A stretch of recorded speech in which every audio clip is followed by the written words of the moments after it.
Hello and welcome to Umber Dreams Archives. I'm glad you're here, ready to leave behind the hurried pace of today and drift back through time to one of history's most beautiful mysteries. Tonight we journey to ancient Mesopotamia, to the legendary city of Babylon, where towers rose toward heaven and gardens supposedly cascaded with impossible beauty. Tier upon tier of flowering vines and fruit trees suspended in the desert air like a vision from paradise itself. This is a story about wonder and doubt, about the fine line between history and myth, about how the things we want most desperately to be true sometimes shape the stories we tell ourselves across millennia. We'll walk through palace ruins where archaeologists have searched for decades, finding traces of grandeur but never quite the proof they sought. We'll read the accounts of ancient Greek and Roman writers who described these gardens in breathless detail, though none had ever seen them with their own eyes. We'll consider the possibility that history's most famous garden might never have existed at all, or existed somewhere else entirely, in another city, under another king's command. Each episode here isn't about dry facts or academic debates conducted in dusty libraries.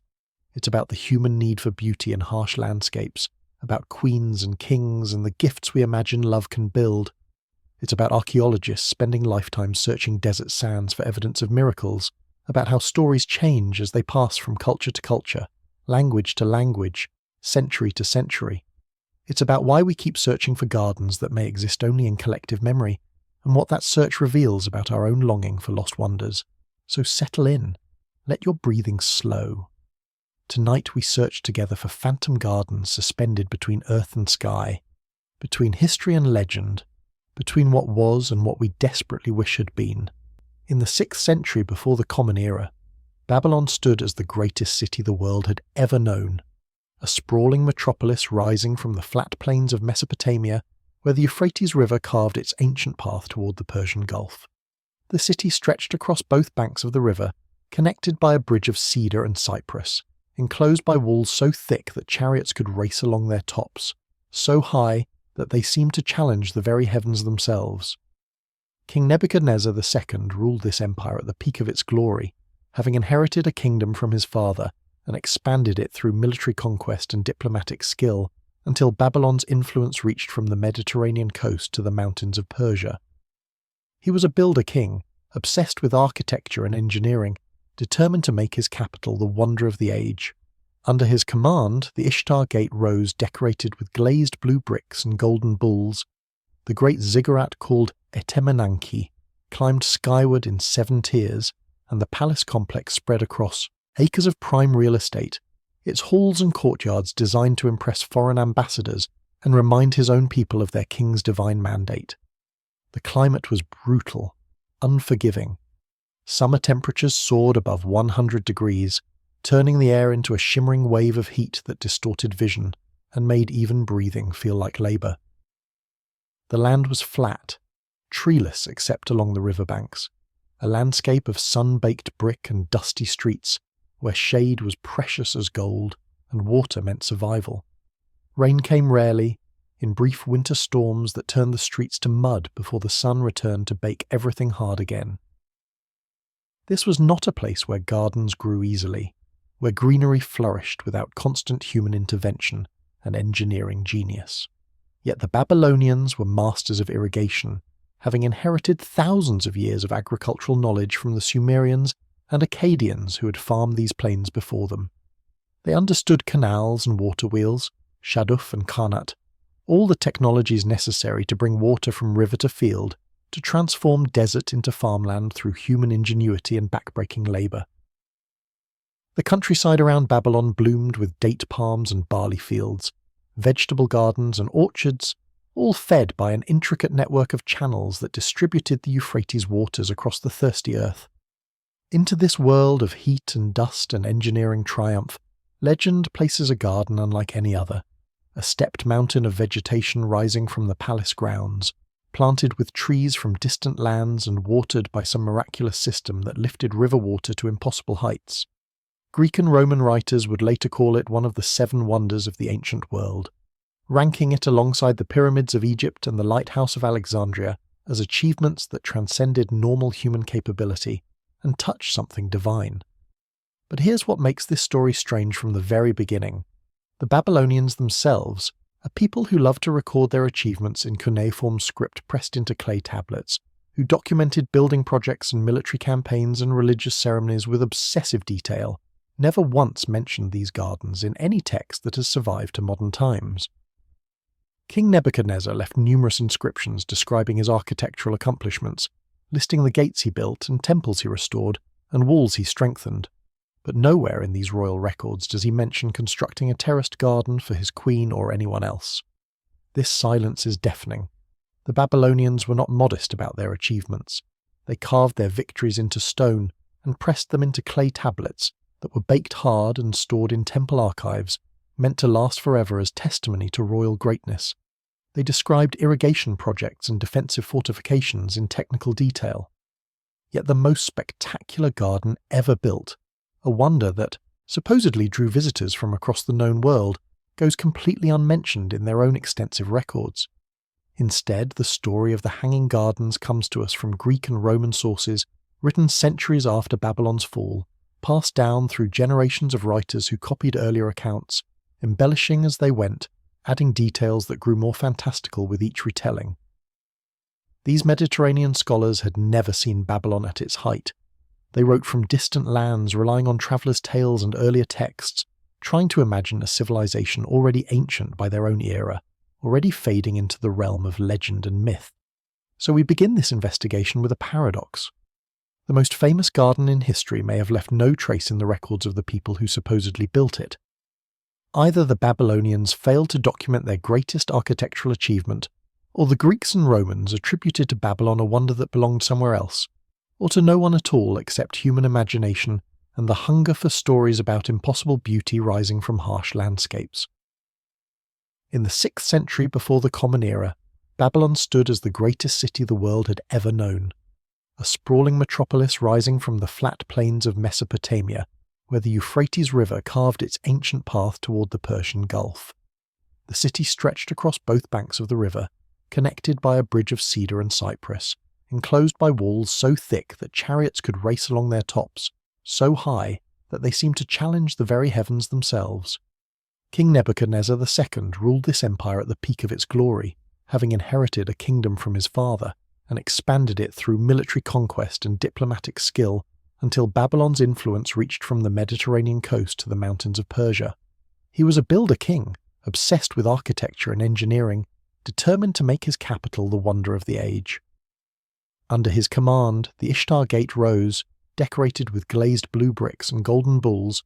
The great ziggurat called Itemenanki climbed skyward in 7 tiers, and the palace complex spread across acres of prime real estate, its halls and courtyards designed to impress foreign ambassadors and remind his own people of their king's divine mandate. The climate was brutal, unforgiving.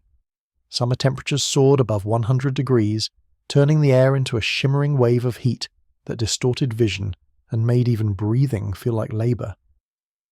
The land was flat, treeless except along the riverbanks, a landscape of sun-baked brick and dusty streets where shade was precious as gold and water meant survival.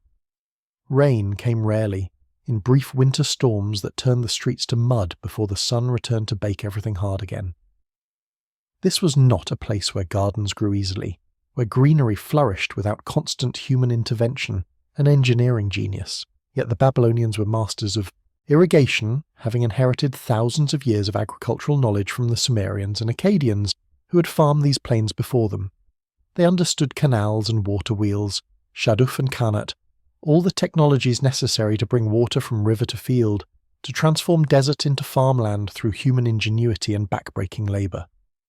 The countryside around Babylon bloomed with date palms and barley fields, vegetable gardens and orchards, all fed by an intricate network of channels that distributed the Euphrates waters across the thirsty earth.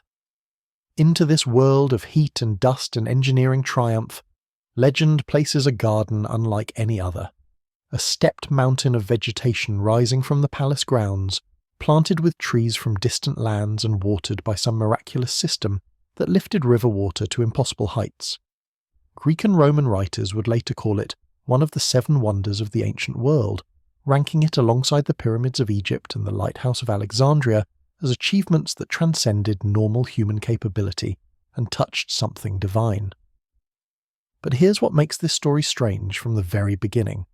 The Babylonians themselves, a people who loved to record their achievements in cuneiform script pressed into clay tablets, who documented building projects and military campaigns and religious ceremonies with obsessive detail, never once mentioned these gardens in any text that has survived to modern times.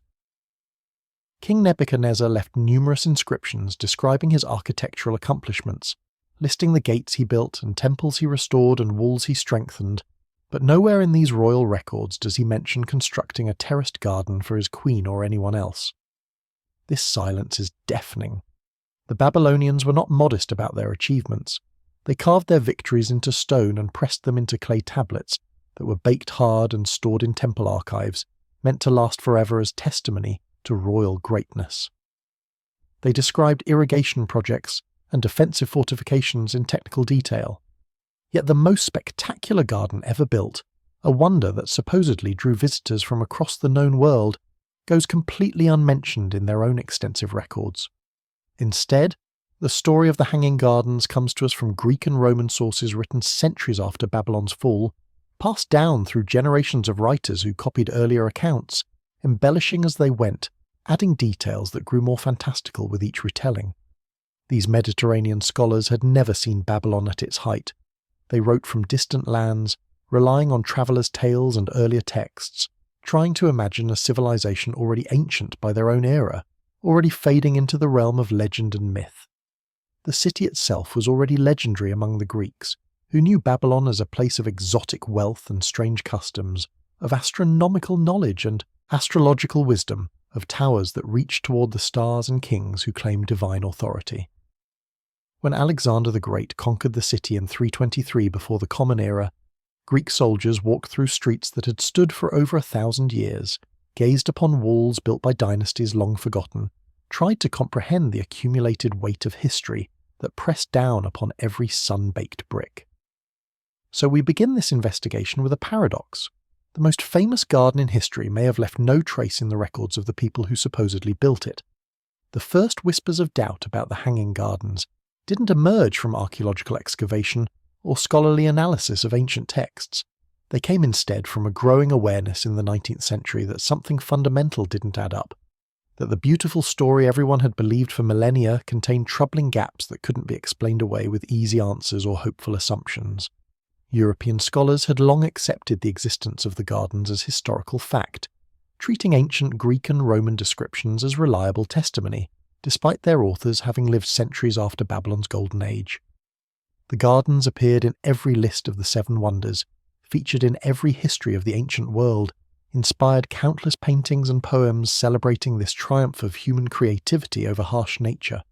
No one seriously questioned whether they had existed, only marvelling at the engineering genius required to create such a spectacle in the desert. But as archaeology developed into a scientific discipline in the 1800s, as excavations began uncovering the actual remains of ancient cities, rather than simply collecting artifacts for museums, scholars started noticing uncomfortable facts that contradicted the traditional narrative. The science of reading cuneiform script advanced rapidly during this period, allowing researchers to finally access Babylonian records directly, rather than relying solely on Greek and Roman accounts written by outsiders looking in. What they found, or rather what they didn't find, proved deeply puzzling. Thousands of clay tablets emerged from Mesopotamian sites, documenting every aspect of Babylonian life from royal building projects to mundane commercial transactions. Temple archives yielded administrative records, astronomical observations, mathematical calculations, legal disputes, medical prescriptions, religious hymns, epic poems, and detailed descriptions of architectural achievements. Yet nowhere in this vast documentary record did anyone mention gardens that hung suspended in the air, defying gravity and desert climate alike. The German archaeologist Robert Koldewey spent nearly 2 decades excavating Babylon starting in 1899, uncovering the Ishtar Gate, the palace complex, the processional way, and massive defensive walls. He hoped desperately to find evidence of the famous gardens, searching every corner of the site for remains of the sophisticated water lifting system that must have existed to irrigate plants at such heights. his team discovered a structure in the northeastern corner of the palace, with vaulted ceilings and thick walls that might have supported terraces, along with what could have been a well with a mechanism for raising water. Koldewey believed he had found the garden's location, and published his findings with cautious optimism. The structure matched some aspects of ancient descriptions, particularly the use of stone rather than brick, unusual in a region where stone was scarce and had to be imported from distant quarries. The vaulted design could have supported weight above, creating the terraced effect described in classical sources. A shaft near the structure might have housed a chain pump or water screw to lift river water to upper levels. Yet even Koldewey admitted his evidence was circumstantial, speculative, based more on wishful thinking than conclusive proof. The structure he identified could have served other purposes entirely, perhaps storage for royal goods or a fortified section of the palace. No traces of sophisticated irrigation systems survived, no remnants of the exotic plants supposedly grown there, no inscriptions identifying the building's purpose, no clay tablets mentioning its construction or maintenance. Other scholars examined Koldewey's findings and remained unconvinced. The location seemed wrong, positioned away from the main palace where such a showpiece would logically stand. The size appeared too modest for a wonder that ancient writers described as visible from great distances. The engineering, while impressive, didn't obviously support the elaborate multi-tiered garden of legend. Most damning, still no Babylonian text confirmed that this or any other structure served as the famous Hanging Gardens. As decades passed and more excavations uncovered more tablets and more architectural remains, the silence from Babylonian sources became impossible to ignore. King Nebuchadnezzar left inscriptions boasting about every gate, every wall, every temple restoration. He described his palace in loving detail, mentioned gardens near the river where he planted trees, discussed irrigation projects that brought water to agricultural fields. But never, not once, did he claim credit for creating a terraced artificial mountain covered in vegetation, the very sort of achievement a builder king would trumpet loudly to demonstrate his power and divine favour. This absence felt increasingly significant. The Babylonians were not a culture that forgot to document major accomplishments. They were obsessive record keepers who preserved information on clay tablets baked hard enough to survive millennia buried in desert sand. If Nebuchadnezzar had built something as spectacular as the Hanging Gardens, why would he fail to mention it? Why would palace scribes not record its construction, maintenance costs, water consumption, plant varieties? Why would later Babylonian kings not reference it when describing their own building projects? Scholars began examining the Greek and Roman sources more critically, tracing the chain of citation back through the centuries. They discovered that many later writers simply copied earlier accounts without adding new information, creating an illusion of multiple independent witnesses when actually everyone was repeating the same few original sources. Some descriptions contained obvious errors about Babylonian geography or chronology, suggesting their authors had never visited the city and perhaps never spoken to anyone who had. The mystery deepened when researchers noticed that the earliest mention of hanging gardens connected with Babylon appeared surprisingly late in the historical record, not in contemporary Babylonian texts, but in Greek accounts written hundreds of years after the garden supposedly flourished. This gap between alleged construction and first description raised troubling questions. How could such a wonder remain unmentioned for centuries before suddenly appearing in foreign sources? By the mid-20th century, a growing number of scholars privately doubted whether the Hanging Gardens had ever existed in Babylon at all. The evidence, or lack thereof, pointed toward myth rather than history, legend rather than fact. But if the gardens never stood in Babylon, where did the story come from? Why would ancient writers invent or misattribute such a specific, detailed description? The story of the Hanging Gardens reaches us through a chain of ancient writers, each one separated from Babylon's glory by centuries and miles, each one building upon earlier accounts, adding details and flourishes, transforming historical record into something approaching fairy tale. Understanding who these writers were and when they lived reveals much about why the garden's existence remains so uncertain, why modern scholars struggle to separate fact from embellished fiction. The earliest surviving mention appears in the writings of Berossus, a Babylonian priest who lived around 300 years before the Common Era, long after Nebuchadnezzar's death, but still within living cultural memory of Babylon's greatness. Berossus wrote a history of Babylon in Greek for a Hellenistic audience, trying to preserve his people's heritage even as Greek culture dominated the Near East following Alexander's conquests. Unfortunately, his actual text has been lost, surviving only in fragments quoted by later writers who may have altered or misunderstood his original meaning. According to these fragments preserved by Josephus and other historians, Berossus credited Nebuchadnezzar with building the Hanging Gardens to please his wife Amytis, a Median princess who missed the green mountains of her homeland and felt oppressed by Babylon's flat, treeless landscape.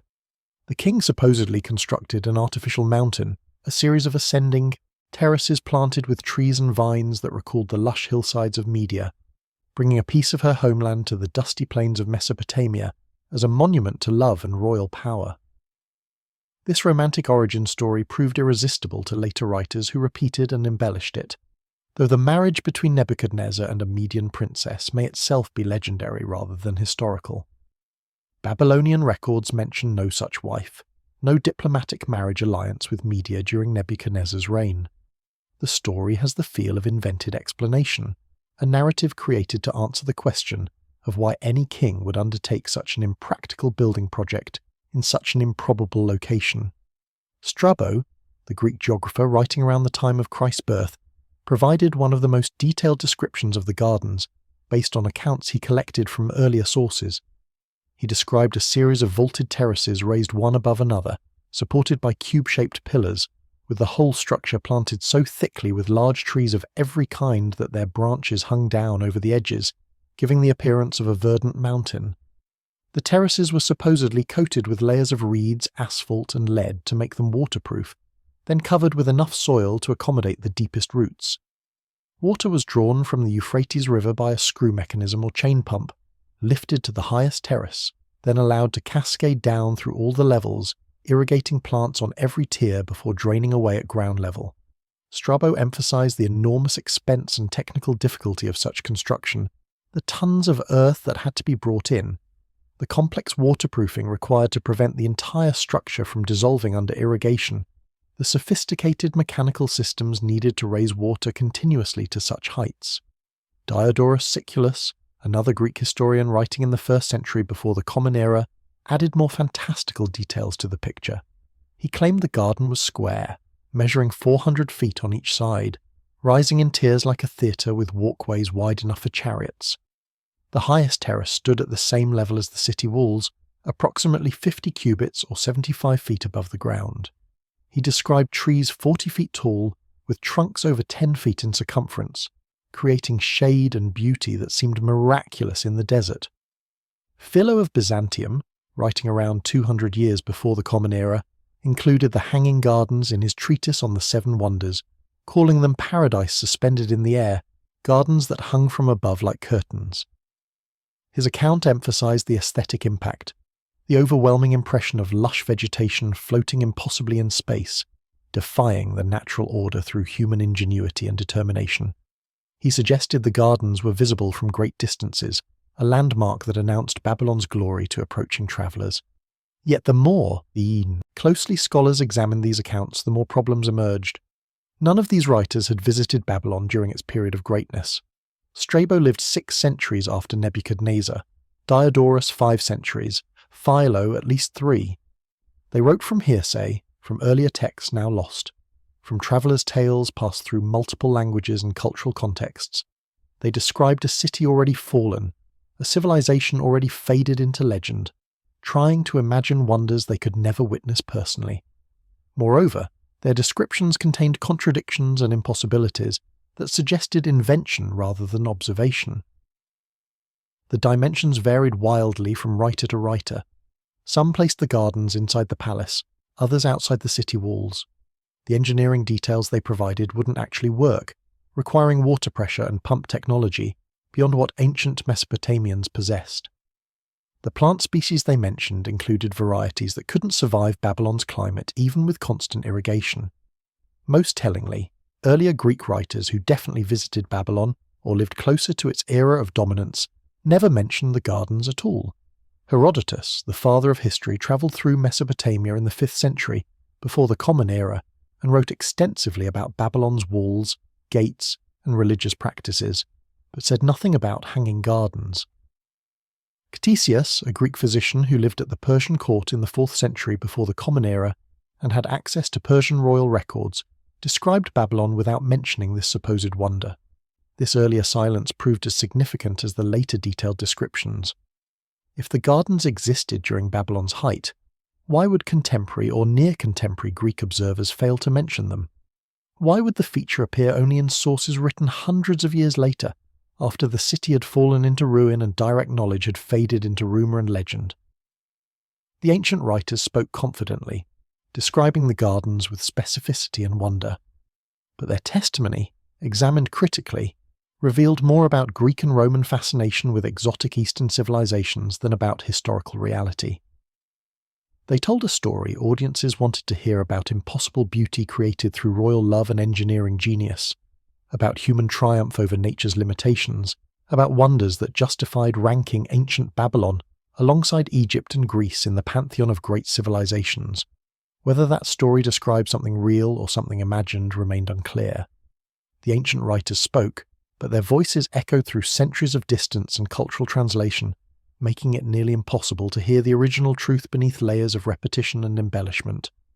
The silence of the Babylonians themselves stands as the most damning evidence against the traditional story of the Hanging Gardens, a mystery that no amount of later Greek and Roman testimony can adequately explain. These were people who documented everything, who preserved information with meticulous care, who understood that words pressed into clay and baked hard would outlast kingdoms and dynasties, carrying their achievements forward into eternity. Cuneiform tablets recovered from Mesopotamian sites number in the hundreds of thousands, covering topics from the mundane to the magnificent. Administrative records tracked temple revenues, listed rations distributed to workers, calculated taxes owed by merchants, recorded sales of land and livestock. Legal documents preserved marriage contracts, divorce settlements, adoption agreements, property disputes, and criminal sentences. Scientific texts contained astronomical observations, mathematical calculations, medical diagnoses, and architectural specifications. Literary works included epic poems, hymns to gods, proverbs, and wisdom literature.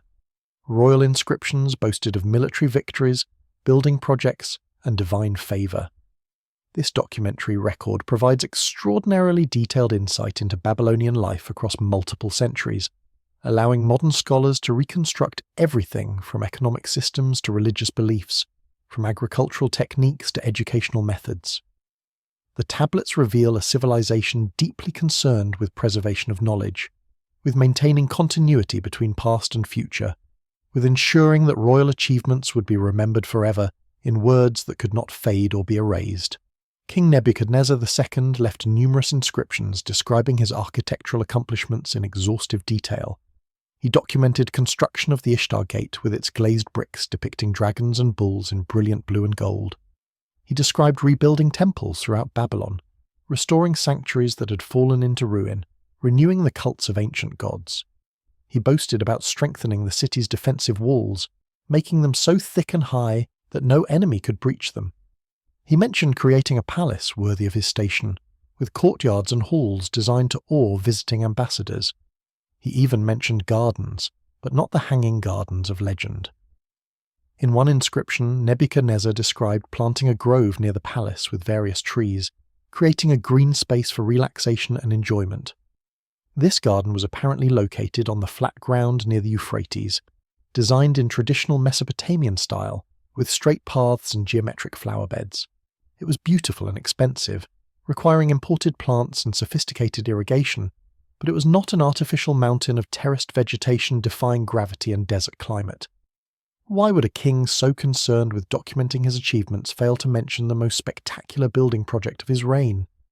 Why would palace records tracking construction costs, worker rations, and material quantities contain no reference to the enormous expense of creating hanging gardens? Why would later Babylonian kings who renovated and maintained royal buildings never mention repairs to this wonder? Some scholars have suggested the silence might be explained by lost tablets, by the simple fact that most ancient documents haven't survived to modern times. Perhaps Nebuchadnezzar did describe the hanging gardens in texts that were destroyed when Babylon fell, lost to fire or flood, or simply the gradual decay of unbaked clay returning to dust. Perhaps administrative records of the garden's construction existed but haven't been found yet, still buried somewhere in unexcavated portions of the site. This argument seems increasingly weak as excavations continue, and more tablets emerge without any mention of hanging gardens. The documentary record isn't a random sample. It preserves texts that were important enough to bake hard and store carefully in temple archives and palace libraries. Royal inscriptions carved into stone or pressed into foundation deposits were specifically designed to survive forever, to carry the king's name and achievements into the distant future. If the Hanging Gardens represented Nebuchadnezzar's greatest architectural triumph, they should appear prominently in these preserved records. Moreover, we have Nebuchadnezzar's own words describing his other building projects in such detail that archaeologists can identify specific structures from his descriptions. He tells us about defensive walls, gates, bridges, temples, and palaces with enough specificity to match text to physical remains. Why would he be so thorough about everything except the most impressive wonder of all? The silence extends beyond Nebuchadnezzar's reign. Later Babylonian texts from the Persian period, after Babylon became part of the Achaemenid Empire, continue mentioning the city's famous features, its walls and gates and temples, but never hanging gardens. Persian royal inscriptions that list conquered cities and their wonders don't include Babylon's gardens. Even after Alexander the Great conquered the city in 323 before the Common Era, and Greek scholars began studying Babylonian culture directly. The earliest Greek texts that mention Babylon don't describe hanging gardens. This creates a troubling chronology. The gardens supposedly existed during Nebuchadnezzar's reign in the 6th century before the Common Era. Yet the first written mention appears in Berossus, around 300 before the Common Era, a gap of nearly 3 centuries during which this wonder left no trace in contemporary records. The detailed descriptions come even later, from Greek and Roman writers of the first centuries before and after Christ's birth, fully 600 or 700 years after the gardens allegedly flourished. Compare this to the other wonders of the ancient world. The Great Pyramid of Giza was mentioned in Egyptian texts from the time of its construction and continuously thereafter. The Lighthouse of Alexandria appeared in contemporary accounts immediately after it was built. The Temple of Artemis at Ephesus featured in Greek literature from the Archaic period onward. The Colossus of Rhodes was documented during and immediately after its construction. These wonders left traces in the records of the people who built them, not just in the writings of distant observers centuries later. The Hanging Gardens alone come to us solely through foreign sources, written long after their supposed existence, without any supporting evidence from the civilization that allegedly created them. This pattern suggests legend rather than history, a story that emerged and evolved over time rather than a structure that actually existed in physical space. Babylonian silence speaks volumes. A civilization that recorded everything somehow failed to record its greatest architectural achievement. A king who boasted about every building project somehow forgot to mention the most impressive one. Administrative records that tracked every expense somehow contain no accounting for the most expensive undertaking. This isn't mere absence of evidence, it's evidence of absence, a gap so large and systematic that it demands explanation. Either the Babylonians broke their own careful record-keeping patterns for this one magnificent structure, or the structure never existed in Babylon at all, or it existed in some much more modest form that later writers embellished beyond recognition. The silence doesn't prove impossibility, but it shifts the burden of proof dramatically. Without Babylonian confirmation, the entire edifice of the Hanging Gardens story rests on much shakier foundation than generations of believers wanted to admit. As the weight of Babylonian silence pressed down upon the traditional narrative, scholars began proposing alternative theories to explain the contradiction between Greek descriptions and Mesopotamian records. Some defended the orthodox view that the gardens existed exactly as ancient writers described them, while others suggested radical reinterpretations that would reshape our understanding of one of history's most famous monuments. The conservative position held that absence of evidence shouldn't be mistaken for evidence of absence. Proponents argued that most Babylonian tablets haven't survived, that fire and flood and the simple passage of time have destroyed the vast majority of ancient documents. Perhaps Nebuchadnezzar did describe the Hanging Gardens in texts that were lost when the city fell to Persian conquest, or later when Alexander's army occupied Babylon, or in the slow centuries of decline that followed as the city gradually emptied and its buildings crumbled back into the desert from which they'd risen. These scholars pointed to Koldewey's excavations and the vaulted structure he identified in the palace's northeastern corner as potential physical evidence. They noted that ancient descriptions mentioned stone construction, unusual in Babylon where fired brick was the standard building material, and Koldewey's structure did indeed use stone. They suggested that later Babylonian scribes might have considered the gardens too obvious to require documentation, a landmark so famous that recording it would be like modern writers feeling compelled to mention the Eiffel Tower exists in Paris. But this defence struggled against accumulating difficulties. The proposed structure was too small and poorly positioned to match ancient descriptions. No traces of sophisticated waterproofing or irrigation system survived.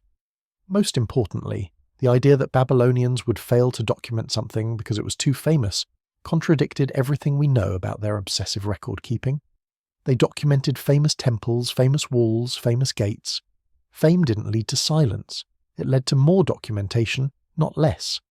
A second theory proposed that confusion over names explained the discrepancy. Ancient writers sometimes conflated different cities or attributed achievements to wrong locations.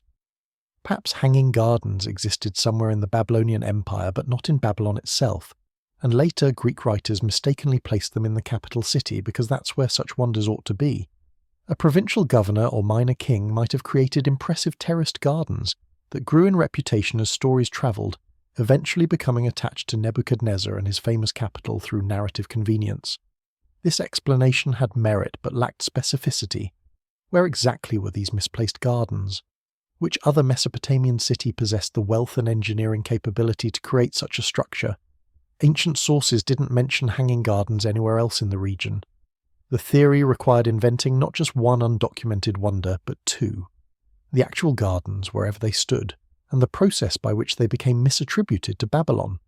A more radical proposal suggested the gardens were real, but temporary, perhaps built for a specific celebration or royal wedding, and then dismantled afterward. This would explain why they left no archaeological trace, and why Nebuchadnezzar's inscriptions didn't mention them among permanent architectural achievements. Like a magnificent stage set, they dazzled observers briefly before being taken down, living on only in memory and travellers' tales that eventually reached Greek writers who assumed the wonder still stood. Yet this theory created as many problems as it solved. The ancient descriptions emphasized permanence, massive stone construction designed to last for generations. They described sophisticated irrigation systems and mature trees, features that required years to establish and wouldn't make sense for a temporary display. Moreover, even temporary royal projects appeared in Babylonian administrative records. Palace accountants tracked expenses for festivals and celebrations with the same meticulous care they applied to temple construction. A temporary garden grand enough to become legendary should have left some documentary trace. Some scholars proposed that the hanging gardens existed but were much more modest than later description suggested. Perhaps a simple rooftop garden, or a terraced palace courtyard that Greek writers exaggerated into something mythical. In this view, Nebuchadnezzar might have created attractive gardens without considering them worthy of special mention in royal inscriptions, while foreign visitors unfamiliar with sophisticated irrigation techniques found them impressive enough to report back home with considerable embellishment. This modest gardens theory had certain appeal. It explained both the silence in Babylonian records, where an ordinary if expensive garden wouldn't merit special documentation, and the appearance in Greek sources, where cultural outsiders might marvel at techniques familiar to Babylonians. But it required believing that generation after generation of writers progressively exaggerated a minor feature into one of the world's great wonders, that readers and copyists never questioned increasingly fantastic claims, that no one ever went back to check whether the original structure matched its growing reputation. A few skeptics went further, suggesting the hanging gardens never existed anywhere at all, that they were pure invention, perhaps based on confused memories of Babylonian temples with their ascending tiers, or on travellers' tales of mountain gardens in Persia, or media that became mistakenly attributed to Babylon. In this view, the gardens were myth from the beginning, a story that filled a narrative need for Greek and Roman audiences who wanted to believe in Eastern wonders and exotic royal extravagance. This complete denial struggled against the specificity of ancient descriptions. Writers like Strabo provided technical details about construction methods, dimensions, and irrigation systems. These weren't vague references to beauty or magnificence, but concrete claims about architecture and engineering. Pure invention would more likely produce generic descriptions rather than the specific, if contradictory, details that filled classical accounts. The debate remained unresolved as the 20th century progressed, with different scholars favouring different theories based on how they weighed various types of evidence. Those who trusted Greek and Roman sources insisted the gardens must have existed despite Babylonian silence. Those who prioritised contemporary cuneiform records grew increasingly sceptical. Archaeological evidence remained frustratingly ambiguous, with no smoking gun that definitively proved or disproved the gardens' existence. Then, in the 1990s, a British scholar named Stephanie Dalley proposed a theory so radical that it threatened to overturn centuries of accepted wisdom. She suggested that the Hanging Gardens did exist, that ancient descriptions were largely accurate, but that everyone had been looking in the wrong city. The gardens weren't in Babylon at all. They were in Nineveh, capital of the Assyrian Empire, built by King Sennacherib over a century before Nebuchadnezzar was born. Greek writers had simply confused the two great Mesopotamian cities, attributing Assyrian achievements to their Babylonian successors. This theory, backed by extensive research into Assyrian records and archaeological evidence from Nineveh, would change everything about how scholars understood the Hanging Gardens mystery.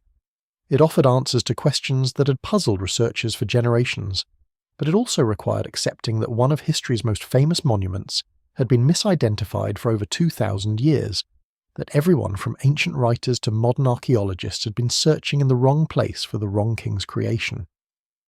Stephanie Dalley's investigation began not with grand theories, but with careful attention to details that previous scholars had overlooked or dismissed as unimportant. She was an Assyriologist, an expert in the cuneiform texts and archaeological remains of ancient Mesopotamia, with decades of experience reading inscriptions and comparing literary sources. Her expertise allowed her to notice small discrepancies and connections that others had missed, threads that when pulled began unravelling the entire tapestry of assumptions about the Hanging Gardens. She started by examining the ancient Greek and Roman descriptions more carefully, looking past the general impressions of wonder to focus on specific technical details about location, construction methods, and water supply. Several writers mentioned that the gardens received water from a nearby river through an innovative lifting mechanism. Most scholars had assumed this meant the Euphrates running through Babylon, but Dalley noticed that some descriptions better matched the Tigris and its relationship to Nineveh than the Euphrates and Babylon. The classical sources described the gardens as near a river, but elevated above it, requiring mechanical systems to raise water to the terraces. Babylon sat on flat land beside the Euphrates, with no significant elevation change between river and palace. Nineveh, however, was built on a series of hills and plateaus rising above the Tigris River, exactly the sort of topography where gardens might need water lifted from below through elaborate engineering. Dalley then turned to Assyrian records from Nineveh, particularly the inscriptions of King Sennacherib, who ruled from 704 to 681 before the Common Era. Unlike Nebuchadnezzar and the Babylonian silence, Sennacherib left extensive descriptions of his building projects, including a remarkable garden he created near his palace. He boasted about this achievement in multiple inscriptions, describing it with enthusiasm and technical detail that earlier scholars had somehow failed to connect to the Hanging Gardens legend. Sennacherib's text described creating a garden fed by an innovative aqueduct system that brought water from mountain streams over 30 miles away, crossing valleys on stone arches, delivering a continuous supply to irrigate vegetation planted on artificial mounds and terraces near the palace. He mentioned using a water-raising screw to lift water to higher levels, a technology that matched later Greek descriptions of the mechanism used in the Hanging Gardens. He described planting the garden with trees and vines from many different regions, creating a landscape of diverse species gathered from across his empire. Most remarkably, Sennacherib used a phrase in his inscriptions that could be translated as a wonder for all peoples, language that echoed the wonder of the world designation applied to the Hanging Gardens by later Greek writers. He clearly considered this garden his crowning achievement, describing it with pride and expecting it to impress visitors from distant lands. Yet somehow this extensively documented Assyrian garden had never been connected to the famous but undocumented Babylonian hanging gardens. Dalley examined why this connection had been missed for so long. Part of the answer lay in the way ancient sources specifically attributed the gardens to Babylon and Nebuchadnezzar. Scholars had taken these attributions at face value, never seriously considering that Greek writers might have confused one Mesopotamian city with another. The names Babylon and Nineveh both evoked exotic eastern capitals in the Greek imagination. Both cities had fallen into ruin by the time most classical authors wrote their accounts. Confusion between them seemed entirely plausible. She also investigated how such confusion might have occurred. Greek writers obtained their information through chains of transmission, copying earlier sources, relying on travellers' tales, attempting to reconstruct knowledge of civilizations already ancient by their era. In this process of cultural telephone, details could easily become garbled or misattributed. A garden built by Sennacherib in Nineveh could be reassigned to Nebuchadnezzar in Babylon, especially if later writers assumed such a wonder must belong to the more famous city or the more famous king. Dalley noted that some ancient writers showed uncertainty about attribution. Diodorus Siculus mentioned that some sources credited the gardens to a Syrian king rather than to Nebuchadnezzar, suggesting confusion existed even in antiquity about who built them and where. This uncertainty had been dismissed by earlier scholars as mere error or minority opinion. Dalley recognized it as a clue that the traditional attribution might be wrong. She examined the archaeological evidence from Nineveh, where 19th century excavations had uncovered Sennacherib's palace and found remains of sophisticated water systems including parts of stone aqueducts matching his inscriptions. The site showed evidence of terraced gardens and elaborate irrigation, though the remains were fragmentary after millennia of abandonment.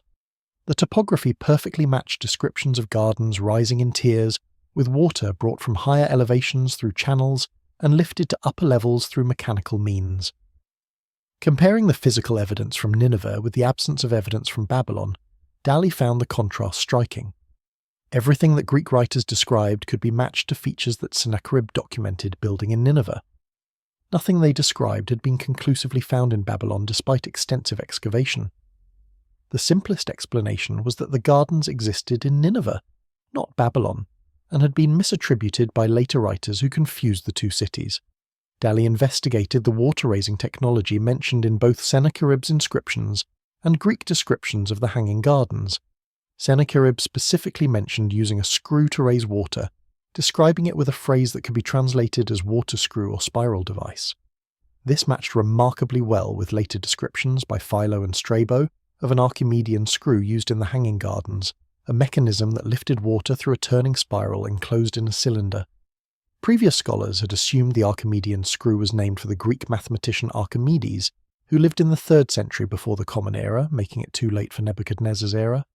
But Sennacherib's inscriptions proved the technology existed a century before Nebuchadnezzar and 4 centuries before Archimedes. Perhaps the screw wasn't a Greek invention at all, but an Assyrian technology that Archimedes later rediscovered or popularized, incorrectly receiving credit for innovation that belonged to Near Eastern engineers. Every piece of evidence Dalley examined pointed in the same direction. Sennacherib built an elaborate garden in Nineveh, documented it extensively, considered it his greatest achievement. Greek writers heard about this wonder through garbled channels of transmission, confused Nineveh with Babylon, attributed Assyrian accomplishments to Babylonian kings, and created a legend that sent archaeologists searching in the wrong city for 2,000 years. The investigation wasn't complete. Questions remained about exact details of attribution and timing. But Dalley had assembled a compelling case that the mystery of the hanging gardens could be solved not by finding new evidence in Babylon, but by recognizing that the evidence had always existed in Nineveh, waiting for someone to make the connection that earlier scholars had missed. The physical evidence from Nineveh, though fragmentary and weathered by millennia of abandonment, provided remarkable support for Dalley's theory in ways that Babylon's remains never had. Sennacherib's capital lay on the eastern bank of the Tigris River, in what is now northern Iraq near the modern city of Mosul. British archaeologists began excavating the site in the 1840s, uncovering the palace, city walls, and scattered remains of the ancient city's glory.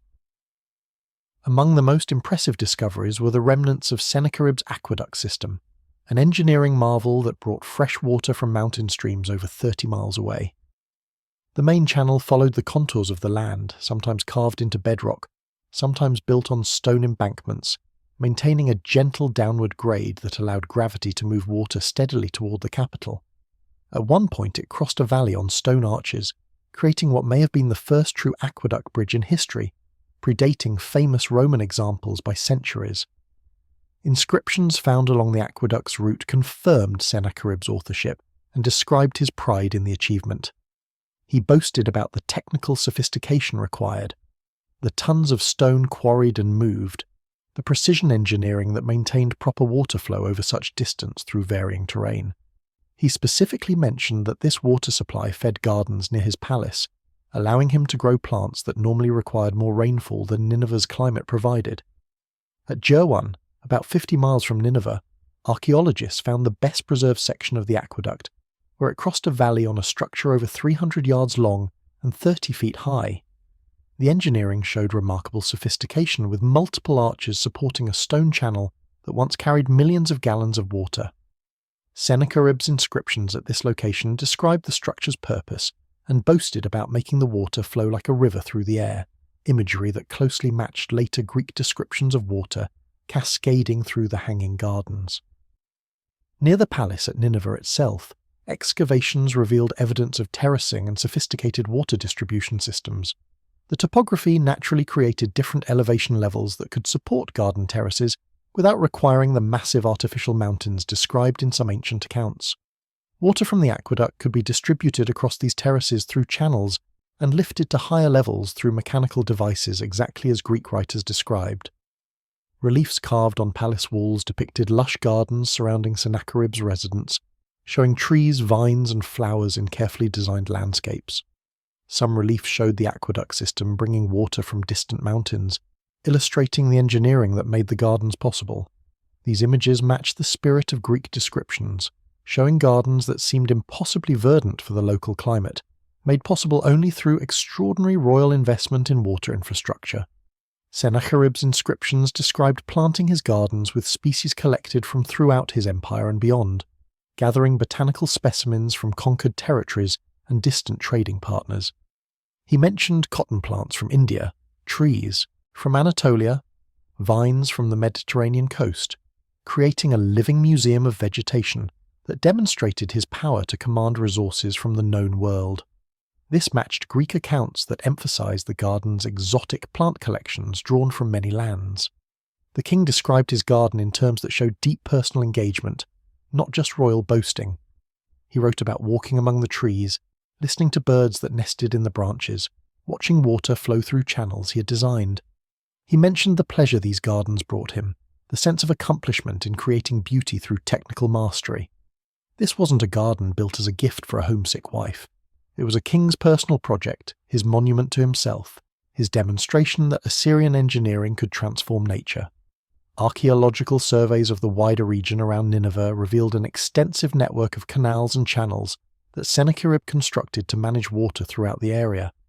He didn't just build one aqueduct for his palace garden.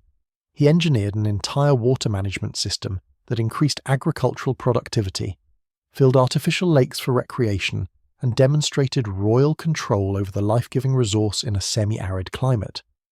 The scale of this hydraulic engineering exceeded anything found in Babylon during any period. Significantly, Sennacherib used the Assyrian word for wonder or marvel when describing his gardens, the same term that would later be translated into Greek as one of the elements of wonder of the world. He clearly intended his contemporaries to see this garden as something extraordinary, surpassing normal expectations of what irrigation could accomplish. This linguistic connection provided another link between Sennacherib's documented achievement and the later Greek legends of hanging gardens. The evidence also included technical details that matched Greek descriptions with surprising precision. Sennacherib mentioned using bronze screws and mechanisms to lift water, describing them in terms that corresponded to the Archimedean screws that later writers credited to the hanging gardens. He described waterproofing techniques using bitumen and lead, exactly the materials that Strabo mentioned in his account. He discussed the depth of soil required for tree roots, matching the deep earth layers that classical sources described as necessary for the terraced gardens. Even the dimensions suggested by archaeological remains at Nineveh better matched ancient descriptions than anything found in Babylon. The garden area near Sennacherib's palace was large enough to accommodate the 400-foot square that Diodorus mentioned, with elevation changes that could support multiple terraced levels without requiring impossible engineering.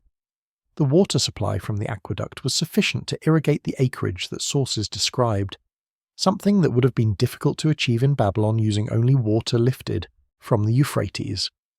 Perhaps most compelling was the pattern of evidence itself. In Babylon, archaeologists found hints and possibilities that required imaginative interpretation to connect with Hanging Gardens legends.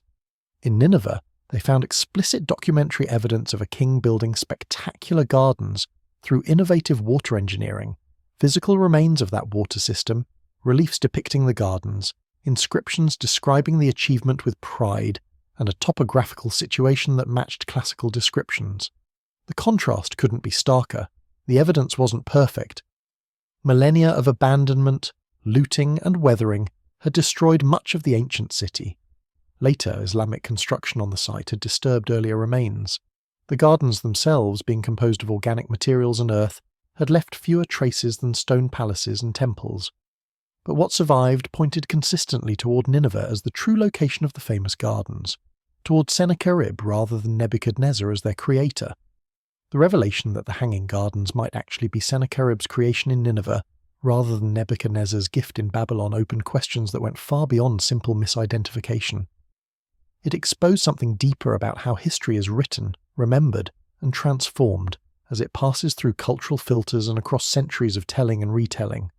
The mystery wasn't just about finding the right location, it was about understanding why the wrong attribution persisted for so long, and what that reveals about the nature of historical knowledge itself. Greek and Roman writers weren't simply making innocent mistakes when they placed the gardens in Babylon. They were telling stories that made sense within their own cultural frameworks, their own assumptions about how the world worked. Babylon held a special place in Greek imagination as the quintessential Eastern city, a place of exotic luxury and ancient wisdom, of astronomical knowledge and mysterious religious practices. When Greeks thought about wonders of the East, they naturally thought about Babylon. It was the city where such marvels ought to exist. Nineveh, by contrast, was associated with Assyrian military power, with conquest and siege warfare, with the destruction of cities and the deportation of populations. The Assyrian Empire had terrorized the Near East for centuries, earning a reputation for brutality that overshadowed its cultural achievements. Greek writers knew about Nineveh's fall to a coalition of Babylonians and Medes in 612 before the Common Era, knew about the biblical prophecies celebrating its destruction as divine judgment. This wasn't a city that fit the narrative of beautiful gardens and romantic royal love. So even if Greek writers encountered travelers' tales or fragmentary texts mentioning gardens at Nineveh, built by Sennacherib, they likely reinterpreted this information to fit more comfortable patterns. Gardens became associated with Babylon because that's where marvelous things belonged. The romantic story of a king building paradise for his homesick queen appealed more than the reality of an Assyrian monarch building gardens as monuments to his own engineering prowess. History was adjusted to match narrative expectations. This process of cultural translation and distortion happened constantly in the ancient world. Knowledge passed through multiple languages and writing systems.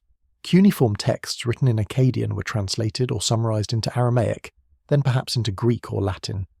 Each translation involved choices about what to emphasize, what to leave out, how to explain unfamiliar concepts to new audiences.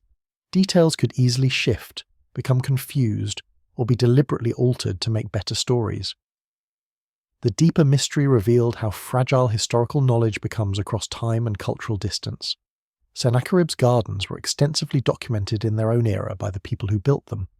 The evidence existed in permanent form, carved into stone, pressed into clay tablets, depicted in palace reliefs. Yet within a few centuries that clear record had been forgotten or ignored, replaced by legends that attributed the same achievement to different people, in different places for different reasons. If this could happen with something as spectacular as the Hanging Gardens, what other ancient achievements had been similarly misattributed or forgotten? How many buildings, inventions, or cultural developments had been credited to the wrong civilization simply because later writers found certain attributions more plausible or narratively satisfying? The Gardens controversy suggested that much of what we think we know about the ancient world might be built on similarly shaky foundations of cultural assumption and narrative convenience. The mystery also exposed the privileging of Greek and Roman sources over Near Eastern records in Western historical tradition. For centuries, European scholars treated classical texts as authoritative, taking Greek and Roman writers at their word about Eastern civilizations. When cuneiform was finally deciphered in the 19th century, allowing direct access to Mesopotamian sources, scholars still tended to read these texts through the lens of classical accounts rather than allowing them to speak on their own terms. This bias meant that when Assyrian inscriptions described Sennacherib's gardens, scholars didn't immediately recognize them as descriptions of the famous Hanging Gardens. They assumed the classical attribution to Babylon must be correct, and therefore looked for evidence only in that city. Sennacherib's gardens were treated as a separate, less important achievement, interesting but not world-class wonders. The idea that Greek writers might have been wrong about something as basic as location seemed less likely than the idea that evidence simply hadn't been found yet. Dalley's breakthrough came through, partly from taking Assyrian sources seriously on their own terms, reading what Sennacherib actually wrote, rather than filtering it through Greek expectations. She recognized that the people who built something were more reliable witnesses than foreign observers writing centuries later. This seems obvious in retrospect, but it required overturning generations of scholarly assumptions about relative source reliability. The deeper mystery also touched on questions of cultural memory and forgetting. How did knowledge of Sennacherib's achievement disappear so completely that later, writers could attribute it to someone else? Part of the answer lay in Nineveh's violent destruction. When the city fell in 612 before the Common Era, it was thoroughly demolished, burned and abandoned. The population was killed or scattered. The palace archives were destroyed or buried. Within a few generations, nobody remembered exactly what had stood where or who had built what. Babylon, by contrast, survived for centuries after its 6th century height, remaining an important city through Persian and Hellenistic periods. Travellers could visit and see its ruins even as they decayed. This continuity of occupation meant Babylon remained visible and famous while Nineveh faded from memory. When later writers heard stories about gardens, they naturally associated them with the city they knew, rather than the one that had been erased from the landscape. The mystery revealed uncomfortable truths about the construction of history. What we remember isn't necessarily what was most important or impressive.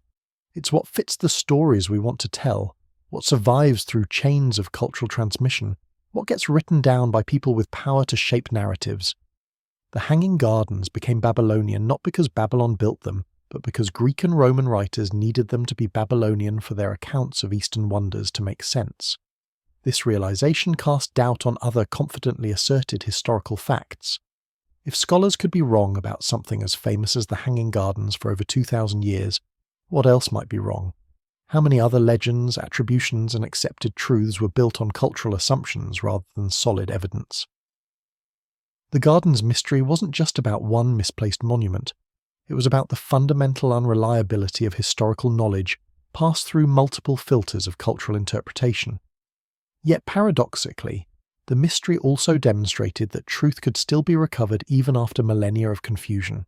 Sennacherib's inscriptions survived. The aqueduct remained visible. Archaeological evidence persisted despite destruction and abandonment. Someone willing to look carefully at primary sources rather than accepting traditional narratives could piece together what actually happened. The past wasn't completely lost. It just required effort and skepticism to separate reality from accumulated layers of story. The publication of Stephanie Dalley's theory in academic journals, and subsequently in her book The Mystery of the Hanging Garden of Babylon, in 2013 marked a turning point in how scholars approached one of history's most enduring mysteries. Her careful assembly of evidence from Assyrian sources, archaeological remains at Nineveh, and critical analysis of Greek and Roman texts presented the most compelling challenge yet to centuries of accepted wisdom about the garden's location and attribution. The academic response revealed deep divisions within the scholarly community.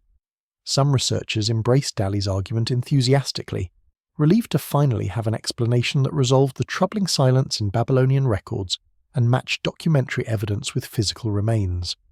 These scholars praised her meticulous research and willingness to question assumptions that had gone unchallenged for too long. They argued that her theory should become the new consensus, replacing the traditional Babylon attribution with the better supported Nineveh location. Others remained skeptical, defending the traditional view despite its evidentiary problems. These scholars pointed out that Dalley's theory, while ingenious, couldn't definitively prove that Greek writers had confused Nineveh with Babylon. Perhaps Sennacherib's gardens were impressive but separate from the hanging gardens described by classical sources. Perhaps both cities built spectacular gardens, and only Babylon's became famous enough to rank among the Seven Wonders. Perhaps evidence for Nebuchadnezzar's gardens still waited to be discovered beneath unexcavated portions of Babylon. The debate highlighted fundamental tensions in how historians evaluate evidence. Should ancient texts be taken at face value unless proven wrong, or should they be viewed skeptically unless confirmed by independent sources? Should we trust contemporary accounts from the culture that built something, or later descriptions from foreign observers? How do we weigh documentary evidence against archaeological remains, explicit inscriptions against suggestive ruins? For some scholars, the specificity of Greek and Roman attributions to Babylon and Nebuchadnezzar carried significant weight. Multiple ancient writers agreed on this location and identification. While they wrote centuries after the fact, they presumably drew on earlier sources now lost. To dismiss all of this testimony required believing in systematic error across multiple independent lines of transmission. That seemed less likely than simply accepting that evidence from Babylon hadn't survived or hadn't been recognized yet. Dalley's supporters countered that the Greek sources weren't actually independent. Later writers copied earlier accounts, creating an illusion of multiple witnesses when actually everyone was repeating the same original misidentification. The specificity of attribution didn't make it accurate, it just showed how details from one confused source could become fixed in the historical record through repetition.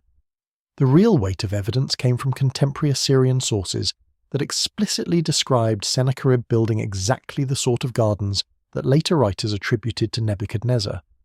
The controversy spread beyond academic journals to popular media, with articles in newspapers and magazines exploring the possibility that one of the Seven Wonders had been misidentified for millennia. The public found the story fascinating, appreciating both the detective work involved in Dalley's research and the humbling reminder that even famous historical facts might be wrong. Television documentaries examined the evidence from both cities, showing viewers the remains at Nineveh and Babylon, explaining the arguments on each side. This popular attention had mixed effects. It brought greater awareness to the complexities of ancient history and the difficulty of establishing truth across millennia. But it also sometimes oversimplified the debate, presenting Dalley's theory as definitively proven when actually scholarly controversy continued. Some popular accounts suggested the mystery was solved and the gardens were certainly in Nineveh, while academic debates remained vigorous with many experts unconvinced. The turning point also affected archaeological work at both sites. Researchers at Nineveh looked with renewed interest at remains they had previously interpreted as merely impressive gardens, considering whether these were actually the famous hanging gardens of legend. They searched for additional evidence that might confirm or refute Dalley's identification, excavating areas where Sennacherib's inscription suggested garden features stood. The political instability in northern Iraq complicated this work, with the rise of extremist groups in the region eventually making archaeological research impossible and leading to deliberate destruction of some ancient remains. At Babylon, some archaeologists continued searching for evidence of Nebuchadnezzar's gardens, unwilling to abandon the traditional attribution without more definitive proof that it was wrong. They argued that absence of evidence remained a weak foundation for overturning 2 millennia of historical consensus. New excavations might yet reveal the waterproofing, terracing, and irrigation systems that ancient writers described. The gardens might have been built in an area not yet thoroughly explored, or their remains might have been destroyed by later construction and erosion. The debate over methodology became as significant as the debate over evidence. Dalley's approach privileged contemporary sources over later accounts, archaeological remains over literary descriptions, and Mesopotamian records over Greek and Roman texts. This methodology would, if broadly applied, potentially require revising many aspects of ancient history where classical sources provided information not confirmed by Near Eastern documents. Was this a necessary correction to centuries of Eurocentric bias, or an overcorrection that dismissed valuable testimony from Greek and Roman observers? The turning point forced scholars to confront uncomfortable questions about the reliability of their source material and the assumptions underlying their reconstructions of the ancient world. If the Hanging Gardens could be misidentified, what else might be wrong? The controversy didn't just affect understanding of one monument.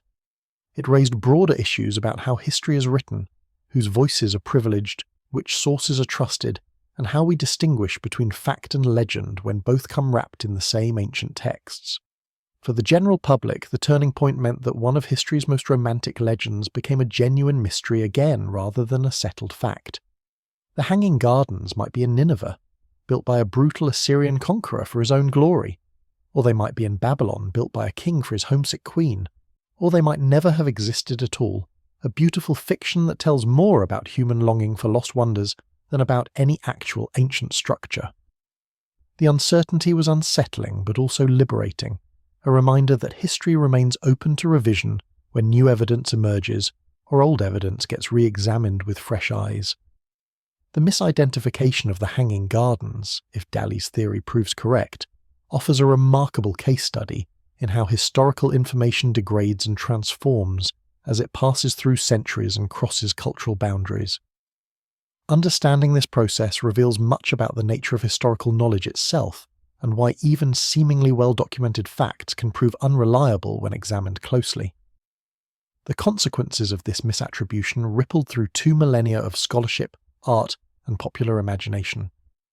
The journey from historical reality to legendary confusion began with the fall of Nineveh in 612 before the Common Era.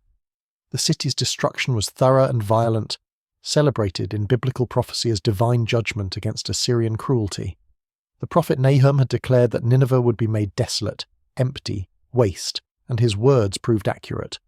The coalition of Babylonians, Medes, and Scythians who conquered the city showed no mercy.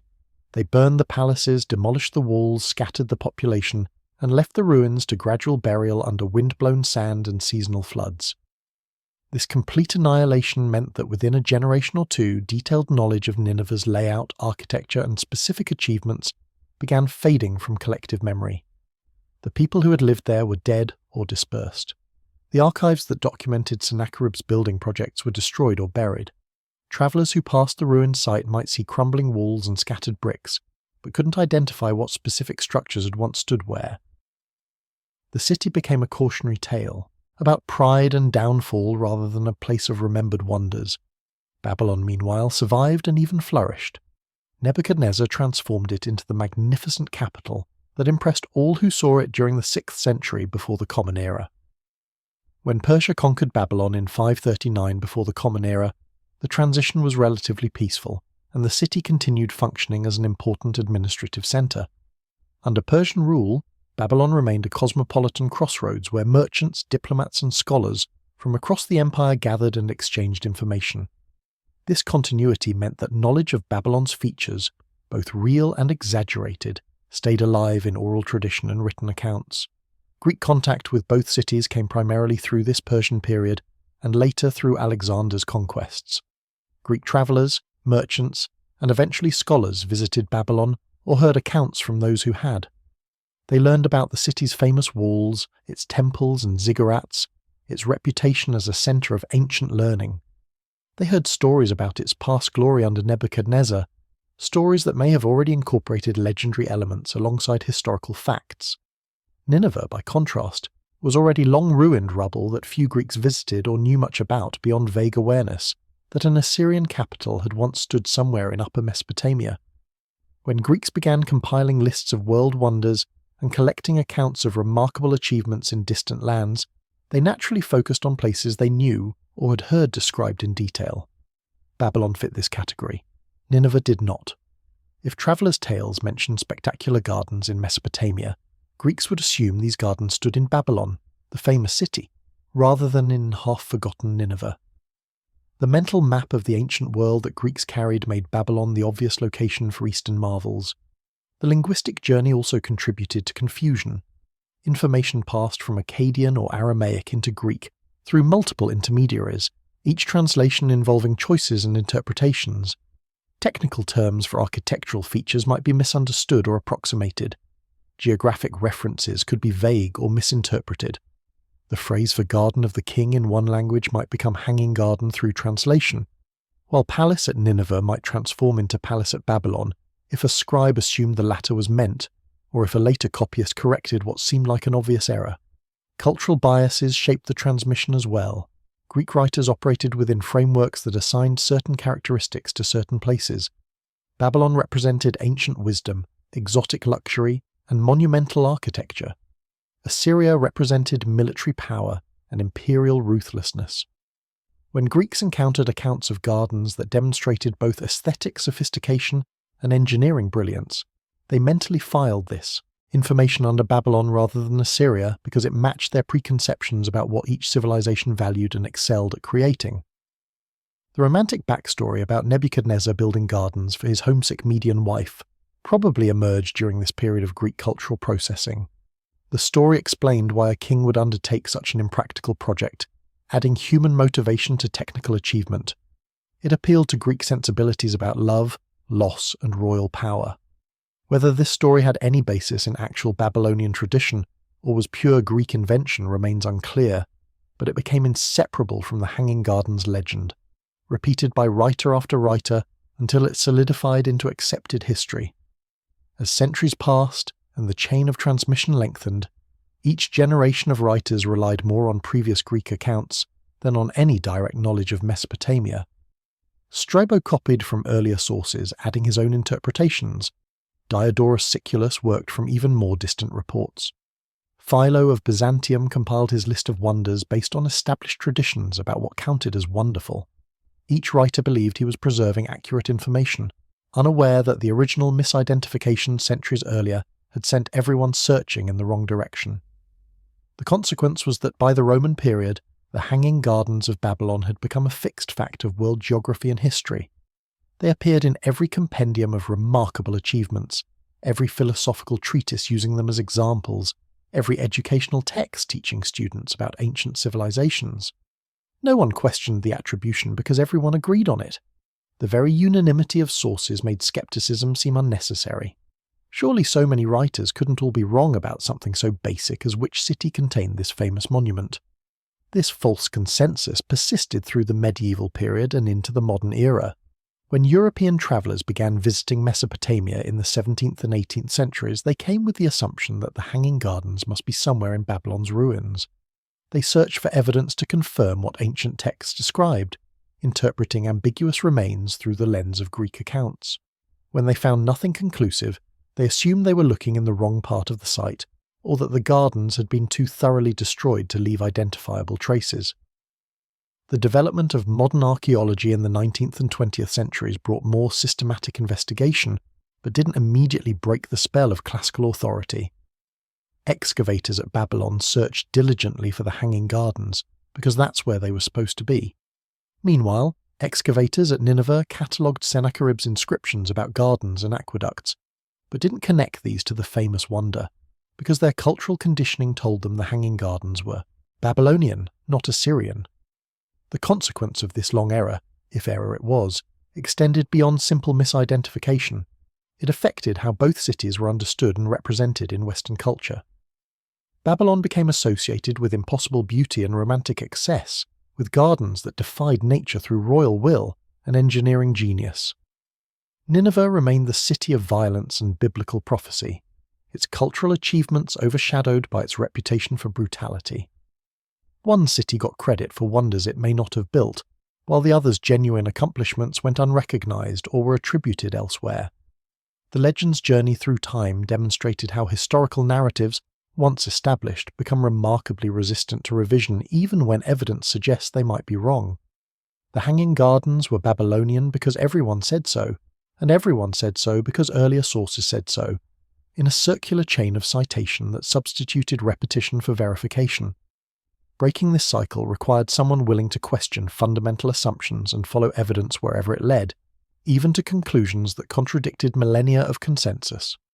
The legend of the Hanging Gardens, whether accurately or inaccurately attributed to Babylon, profoundly influenced Western art, literature and imagination for over 2,000 years.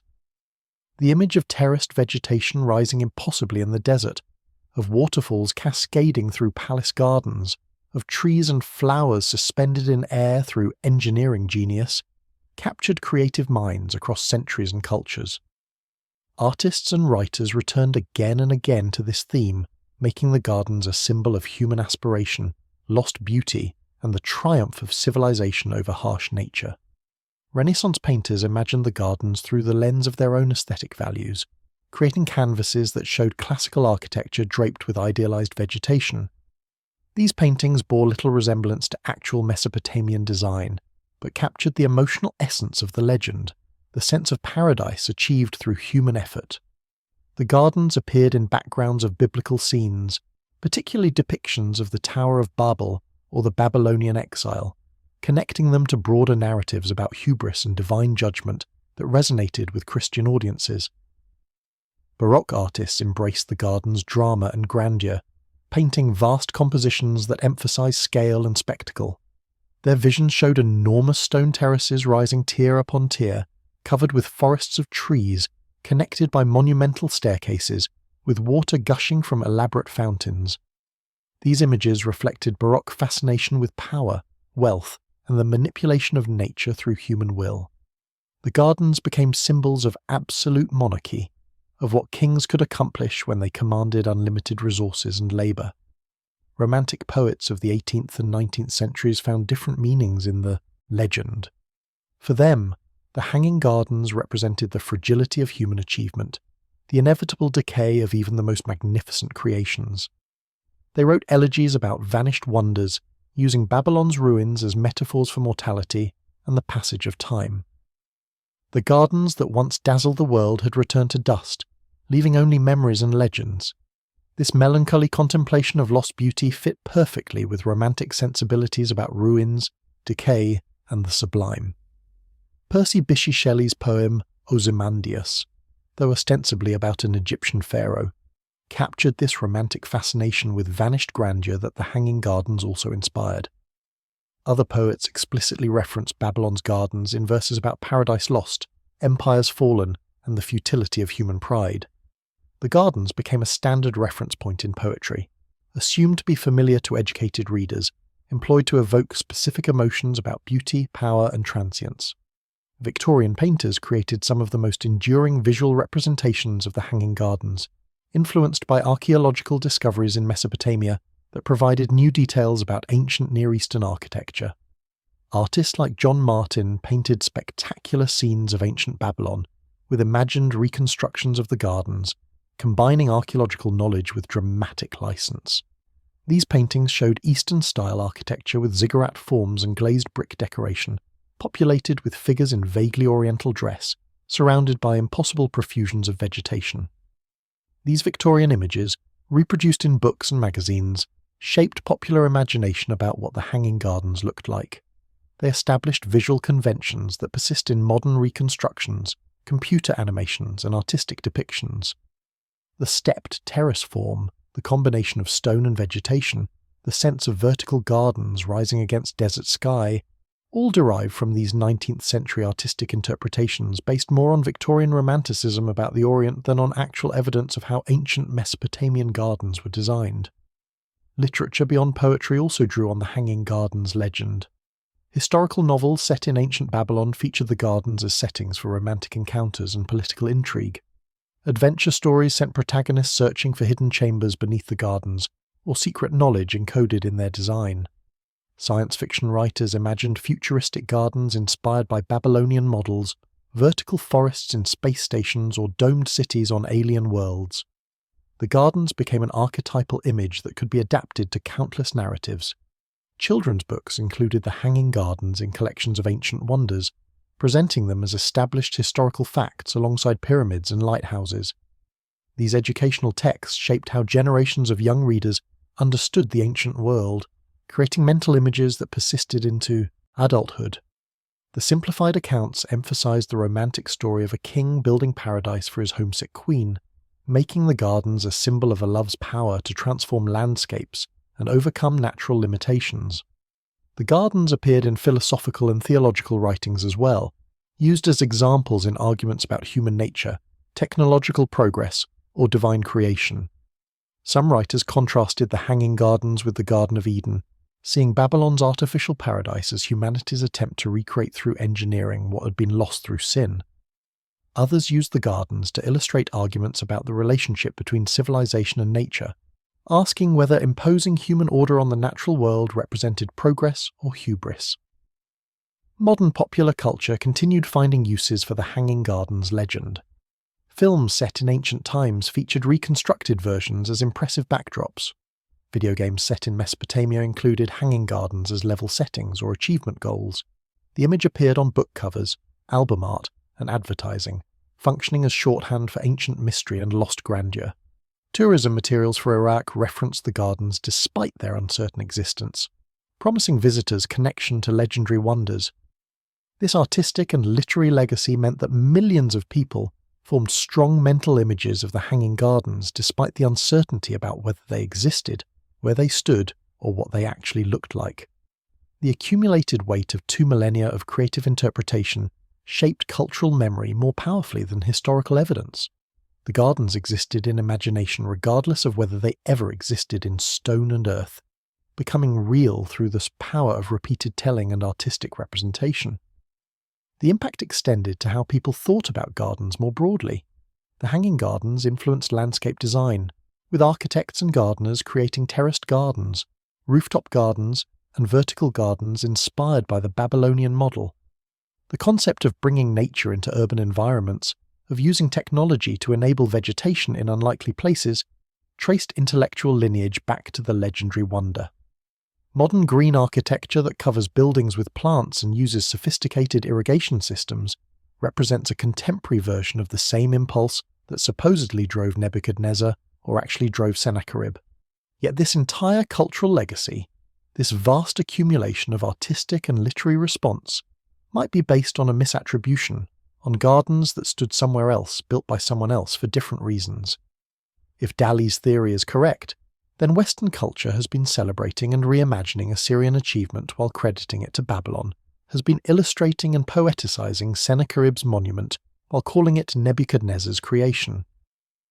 The gardens influenced culture profoundly, but the influence was based on legend rather than accurately remembered history. This realization doesn't diminish the cultural impact. The gardens in art and literature were always more about imagination than archaeology, more about what the legend meant than what the physical structure actually looked like. Artists and writers used the gardens as a canvas for exploring themes that mattered to their own times, adapting the story to reflect contemporary concerns about power, beauty, love, mortality, and humanity's relationship with nature. Whether the gardens stood in Nineveh or Babylon or nowhere at all, they served their purpose as a persistent symbol that could carry multiple meanings across cultures and centuries. At the heart of the Hanging Gardens legend lies a love story that may be entirely fictional, a romantic narrative that helped explain why any king would undertake such an impractical building project. According to the tale passed down through Greek sources, King Nebuchadnezzar built the gardens for his wife Amytis, a Median princess who grew up among the green mountains of her homeland and found herself miserable in the flat, dusty landscape of Babylon. The gardens were meant to cure her homesickness, to recreate the forested hillsides of Media in the heart of Mesopotamia through sheer force of royal love and engineering genius. This story adds human dimension to what might otherwise be merely a technical achievement. It transforms the gardens from a monument to royal power into a gift of love, from political statement into personal gesture. The narrative satisfies something deep in human nature, the desire to believe that love can move mountains, or at least build them artificially in the desert. It makes Nebuchadnezzar sympathetic, showing him not just as a conqueror and builder king, but as a husband trying to ease his wife's sadness. Yet this beautiful story appears nowhere in Babylonian records. Nebuchadnezzar's inscriptions mention his building projects extensively, but never reference creating gardens for a wife. They don't mention Amytis at all. Administrative tablets that track royal household expenses and personnel make no reference to a Median queen or princess. The marriage between Nebuchadnezzar and a daughter of the Median king, which the story presupposes, isn't documented in cuneiform sources despite Babylonian record keepers' careful attention to diplomatic marriages and dynastic alliances. The silence is particularly significant because Babylonian records do mention other royal wives. We know the names of queens who played official roles in religious ceremonies, who managed temple properties, who commissioned their own building projects. Royal women weren't invisible in the documentary record. If Amytis existed and held the important position of chief queen, she should appear in texts alongside her husband, receiving offerings, participating in rituals, perhaps issuing administrative orders. Her absence suggests she may be a Greek invention rather than a historical figure. Examining the origins of the Amytis story reveals how it might have emerged. The Greek writer Berossus, whose fragments are our earliest surviving reference to the Hanging Gardens, may have created or transmitted this romantic explanation because it made sense to his Hellenistic audience. Greeks understood grand gestures of love. They had their own stories of Helen and Paris, of heroes undertaking impossible tasks to win their beloveds. Attributing the gardens to royal love made the achievement comprehensible within familiar narrative patterns. The specific detail about Amytis being Median and missing her mountainous homeland may reflect Greek geographical knowledge about regional differences in landscape. Greeks knew that Media was mountainous while Babylonia was flat. They understood that someone from one environment might miss the other. This verisimilitude made the story believable even if it was invented. The details were plausible enough to seem like genuine historical memory rather than creative fiction. Alternatively, the Amytis story might represent garbled memory of actual historical figures combined in confused ways. There was a Median princess named Amytis who married into the Babylonian royal family, but she was the daughter of the Median king Astyages and wife of Nebuchadnezzar's successor, not Nebuchadnezzar himself. She lived a generation later than the traditional dating of the Hanging Gardens. Perhaps Greek writers heard about this princess and her marriage alliance, heard separately about spectacular gardens in Mesopotamia, and combined the two stories into a single romantic narrative that placed events and people together who were actually separated by time. Or perhaps the name Amytis became a generic placeholder for exotic foreign queens in Greek storytelling, a conventional name used when writers wanted to add a female character to historical accounts, but lacked specific information. Several Median and Persian royal women bore this name across different periods. Greek authors might have selected it simply because it sounded appropriately foreign and royal, not because they possessed actual information about Nebuchadnezzar's wife. If Dalley's theory is correct and the gardens were actually Sennacherib's creation in Nineveh, then the entire Amytis story becomes even more clearly fictional. Sennacherib's inscriptions suggest he built his gardens for his own glory, as demonstrations of engineering skill and royal power, not as gifts for anyone.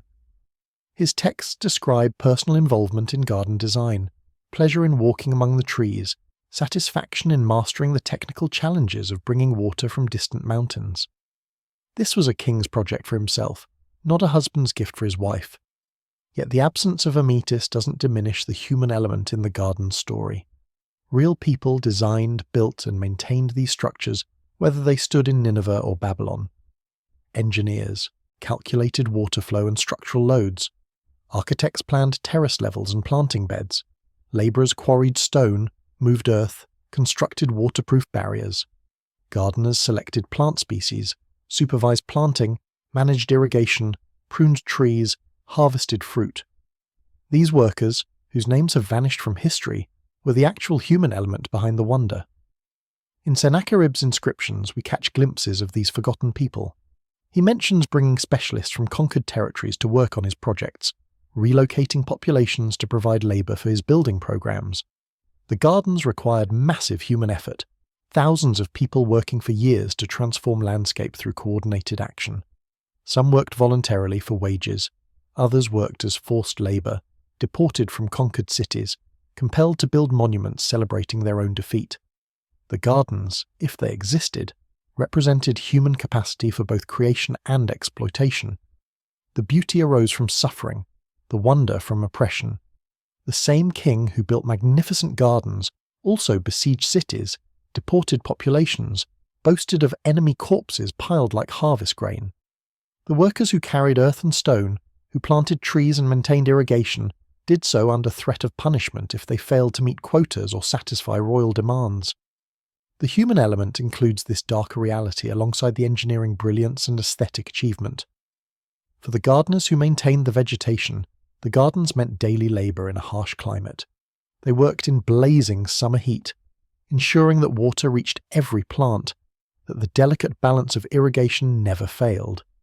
They protected tender shoots from desiccating winds, removed dead growth, fought infestations of insects, replaced plants that died despite their efforts.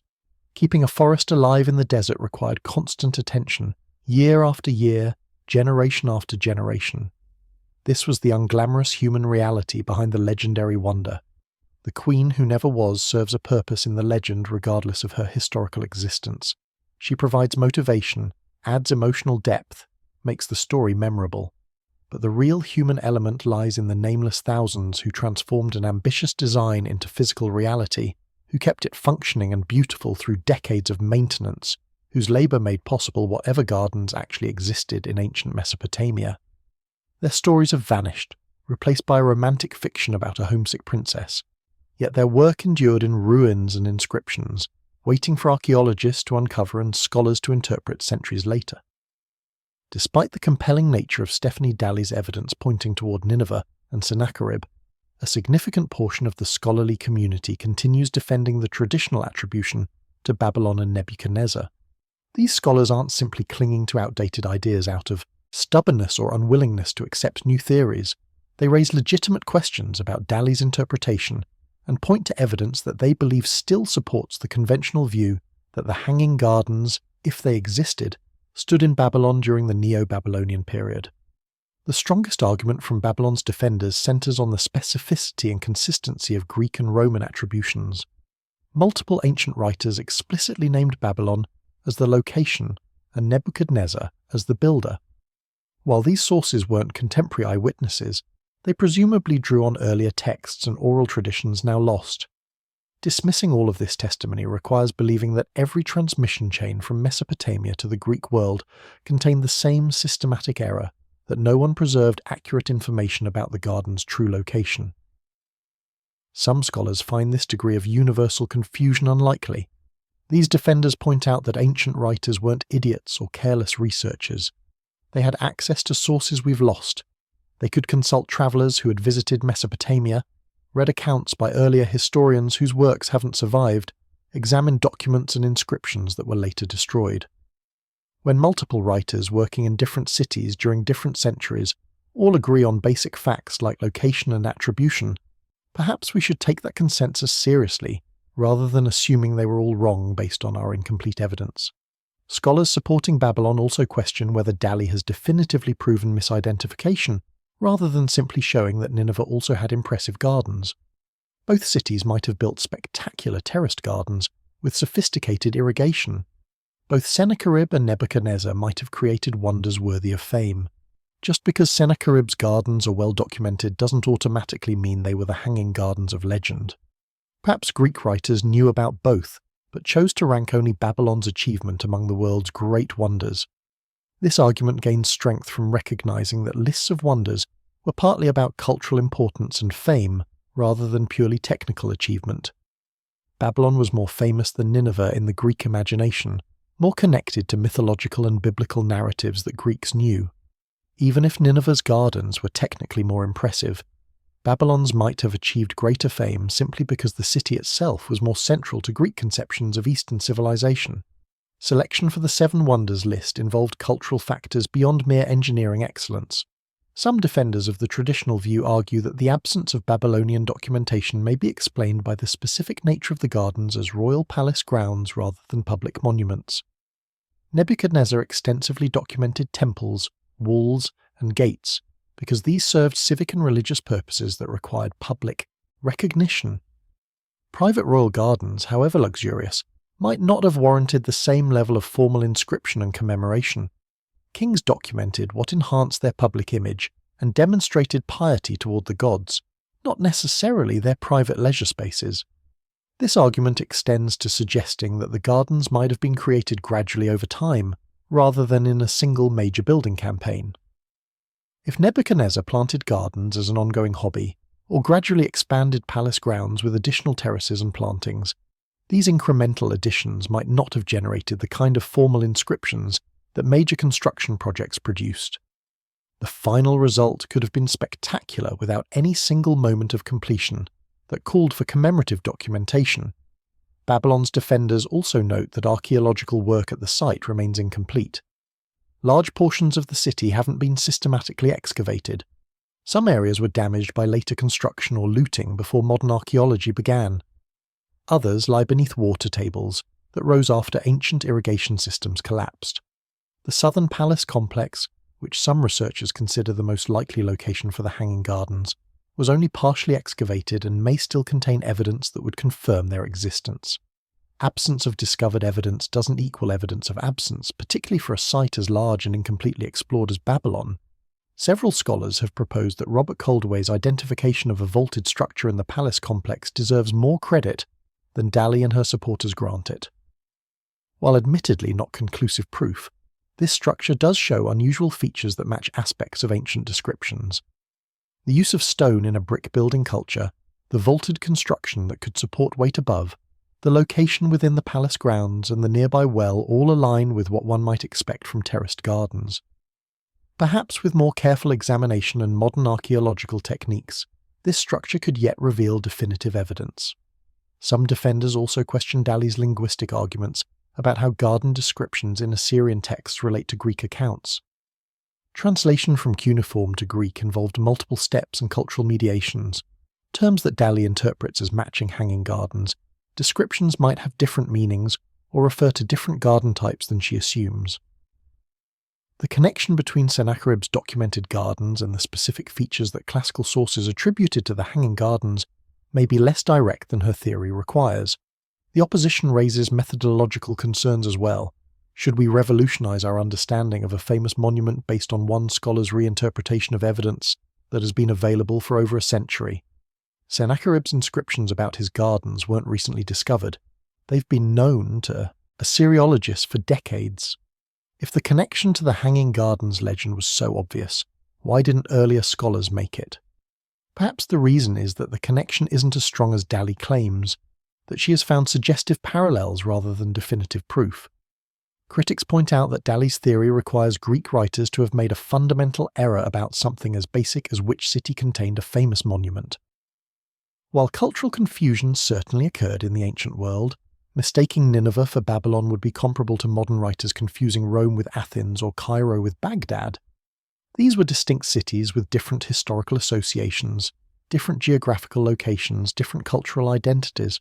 Greek scholars knew about both. How likely is it that they systematically confused them?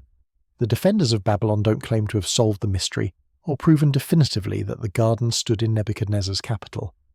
Most acknowledge the troubling silence in Babylonian records and the strength of Sennacherib's documented achievements. But they argue for maintaining scholarly caution, for admitting uncertainty rather than replacing one possibly incorrect consensus with another that may be equally flawed. The Hanging Gardens remain mysterious, and perhaps that mystery should be preserved until evidence emerges that genuinely resolves it, rather than simply shifting it from one location to another. Beyond the debate over location and attribution, the Hanging Gardens controversy has sparked renewed interest in understanding the remarkable engineering capabilities of ancient Mesopotamian civilizations.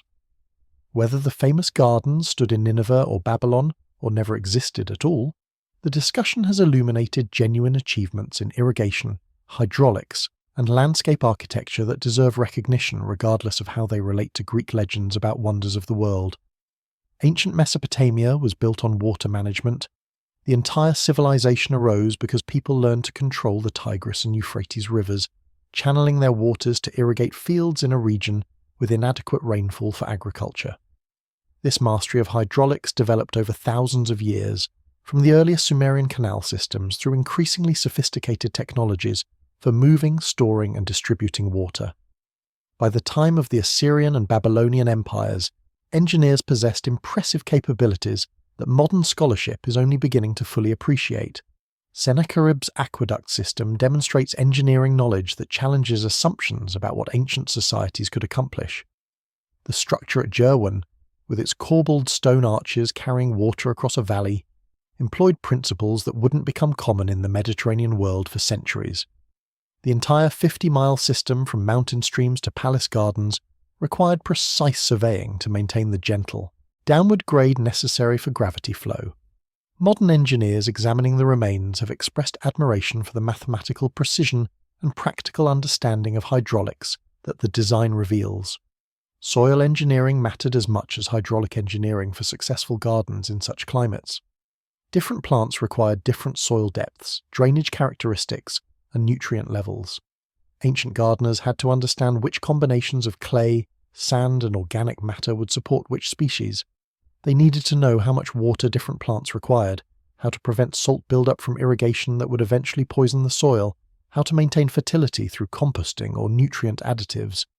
This knowledge came from centuries of agricultural experience, adapted to the unique challenges of rooftop or terraced gardening. Plant selection required botanical knowledge gathered from across a vast empire. Sennacherib's inscriptions mention collecting specimens from conquered territories, suggesting a deliberate program of introducing foreign species to Assyria. This required understanding which plants could adapt to new climates, how to transport them successfully, how to protect tender species during establishment. Gardens that displayed vegetation from many lands served as living museums, demonstrating royal power over nature and empire, but they also represented sophisticated horticultural expertise. The organizational capacity to build and maintain such gardens shouldn't be underestimated. Projects on this scale required coordinating thousands of workers with different skills, from quarrymen to hydraulic engineers to experienced gardeners. Someone had to design the system, supervise construction, ensure quality control, manage logistics of material transport.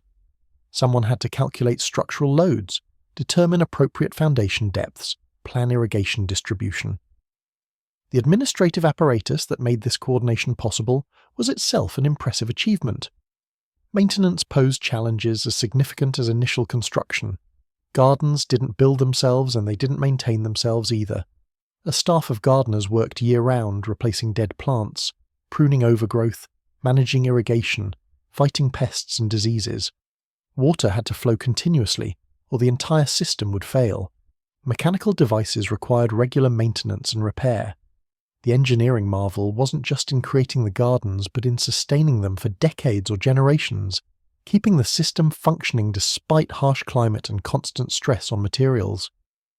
Understanding these ancient capabilities forces revision of assumptions about technological development. Progress isn't linear. Ancient societies sometimes achieved sophistication in specific domains that was later lost and had to be rediscovered. The Hanging Gardens, whether in Nineveh or Babylon, represented a peak of hydraulic and horticultural engineering that wasn't equalled again for over 1,000 years. The knowledge that created them was hard-won through generations of experimentation and existed in practical form among communities of specialized craftspeople before it was eventually forgotten as empires fell and cities emptied. Modern attempts to recreate ancient gardens using documented techniques have revealed both the possibilities and the challenges. Experimental archaeology has shown that the methods described in ancient texts actually work, that the gardens could have functioned as described, but also that maintaining them requires constant attention and represents a significant ongoing expense. This reinforces understanding that the gardens, wherever they stood, represented extraordinary commitment of resources for something that had primarily aesthetic rather than practical value. A genuine luxury that only the wealthiest and most powerful rulers could contemplate. The awakening to ancient engineering capabilities extends beyond the specific question of hanging gardens. It has encouraged more careful study of Mesopotamian technological texts, closer examination of archaeological remains for evidence of sophisticated devices, greater respect for the achievements of civilizations that have sometimes been dismissed as primitive compared to Greeks and Romans. The controversy has highlighted how much remains to be learned about the ancient world, how many achievements may still be unrecognized or misattributed, how current scholarship continues revealing capabilities that earlier generations of researchers never suspected. The controversy surrounding the Hanging Gardens illuminates a deeper truth about the famous list of 7 wonders of the ancient world itself, revealing that this seemingly authoritative catalogue of humanity's greatest achievements was never a definitive historical record, but rather a cultural construction shaped by Greek and Roman perspectives, limitations of knowledge, and the accidents of textual transmission. Understanding how the list was created and evolved exposes fundamental questions about how we remember and celebrate the past. The concept of cataloguing remarkable sites emerged in Greek intellectual culture during the Hellenistic period, after Alexander's conquests had expanded Greek awareness of the wide world. Travellers returning from distant lands brought accounts of impressive monuments, and scholars began compiling lists of the most remarkable things one might see while journeying through the known world. These early lists were essentially tourist guides, recommendations for educated Greeks about what deserved attention during travels through the Mediterranean and Near East. This distribution meant that vast regions with remarkable architecture never appeared on the list. India had temples and cities that rivaled anything in the Mediterranean. China was building monuments of extraordinary scale. Sub-Saharan Africa, Central Asia, and the Americas had architectural achievements that Greeks knew nothing about and therefore couldn't include. Even within regions Greeks did know, selection reflected cultural preferences and the accidents of which travellers happened to report which monuments. The Seven Wonders represented Greek knowledge and values, not an objective catalogue of humanity's greatest buildings. This realization invites reconsidering what the list of Seven Wonders actually represents. It's not an objective ranking of humanity's greatest architectural achievements. It's a snapshot of what educated Greeks and Romans in a specific historical period considered most worthy of fame, filtered through their limited geographical knowledge, their cultural biases, their literary traditions, and the accidents of which information survived and which was lost. The list tells us as much about the worldview of its compilers as about the monuments it describes. Modern attempts to create updated lists of world wonders face similar challenges. The new Seven Wonders of the world, selected through popular vote in 2007, included the Great Wall of China, Petra, Christ the Redeemer, Machu Picchu, Chichen Itza, the Roman Colosseum, and the Taj Mahal. This list corrected the ancient version's geographical bias, including monuments from Asia, the Americas, and the Middle East. But it introduced new biases based on modern tourism, internet voting patterns, and contemporary cultural preferences. Any attempt to catalogue the world's greatest achievements inevitably reflects the perspectives and limitations of those doing the cataloguing. The revelation about the Seven Wonders list doesn't diminish the genuine achievements it commemorates. The pyramids remain extraordinary. The Lighthouse of Alexandria was a remarkable feat of engineering. The Temple of Artemis demonstrated sophisticated architectural knowledge. These monuments deserved fame then, and deserve recognition now. But understanding how the list was constructed reminds us to approach it critically, to recognise what it includes and what it ignores, to see it as a cultural artefact from a specific time and place, rather than as timeless objective truth. For the Hanging Gardens specifically, this revelation means accepting that their inclusion on the list doesn't prove they existed as described. Fame doesn't equal historical accuracy. A monument can be legendary without being real, or real but misattributed, or real and accurately described but less unique than the list suggests because similar achievements existed elsewhere outside Greek knowledge. The list's authority comes from repetition and cultural weight, not from careful verification of each item's existence and attributes. The truth about the Seven Wonders is that they represent an early attempt at world cultural heritage, an effort to identify and preserve knowledge about humanity's greatest creations. This effort was noble but limited by the knowledge and biases of its time, modern. Scholarship can honour that effort while also moving beyond it, seeking a more complete understanding of ancient achievements that includes monuments and cultures the original list overlooked or misrepresented. The Hanging Gardens, mystery serves as a reminder that even the most famous historical facts deserve questioning, that legends and reality often intertwine in complex ways, that the past remains full of discoveries waiting to overturn what we thought we knew with certainty. The Hanging Gardens, whether historical reality or beautiful fiction, reveal something profound about human nature and our relationship with the past.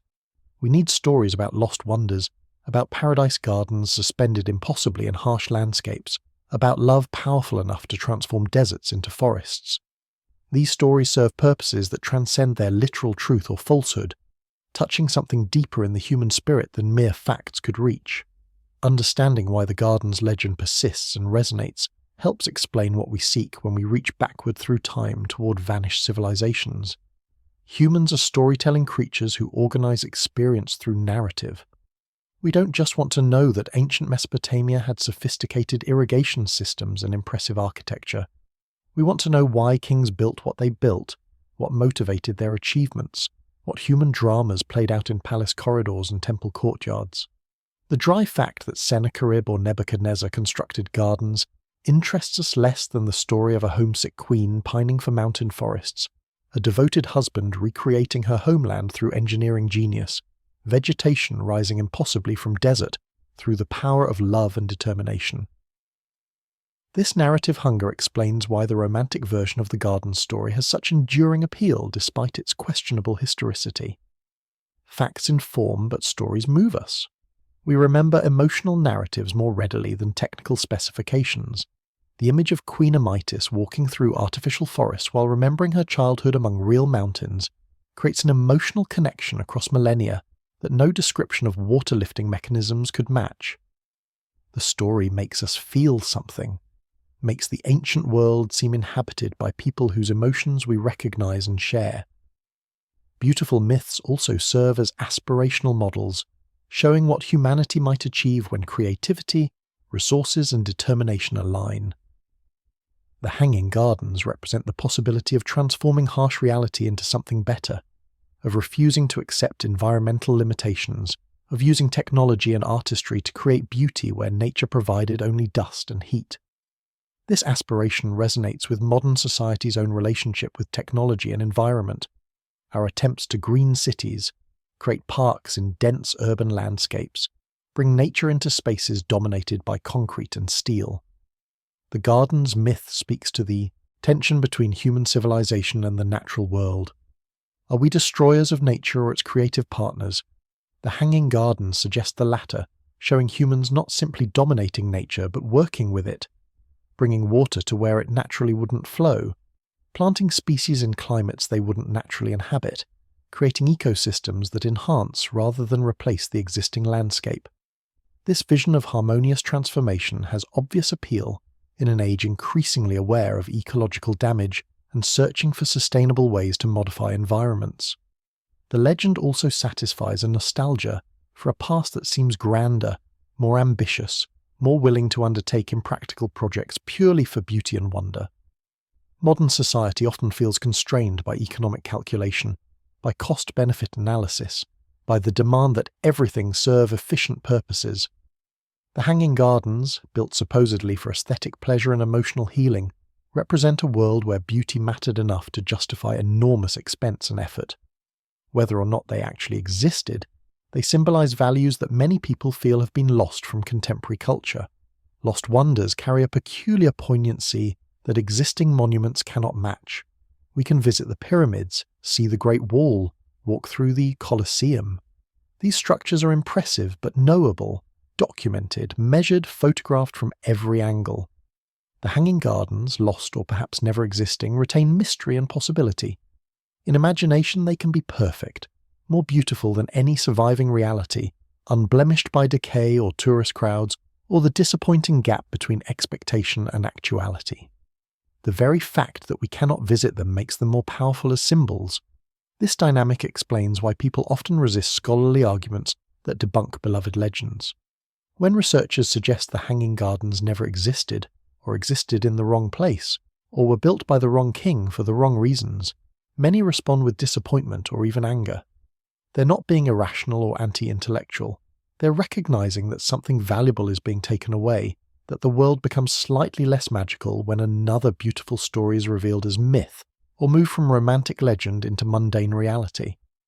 Yet the need for beautiful myths doesn't require believing falsehoods. The truth about the Hanging Gardens, whatever it turns out to be, can be as inspiring as the legend if we approach it with imagination and empathy. If Dalley is correct and the gardens were Sennacherib's creation in Nineveh, that truth reveals an Assyrian king who was more than a military conqueror, who possessed aesthetic sensibility and engineering ambition, who built something lasting and beautiful alongside his campaigns of destruction. That's a richer, more complex picture of ancient Assyria than the simple narrative of brutal warriors that often dominates.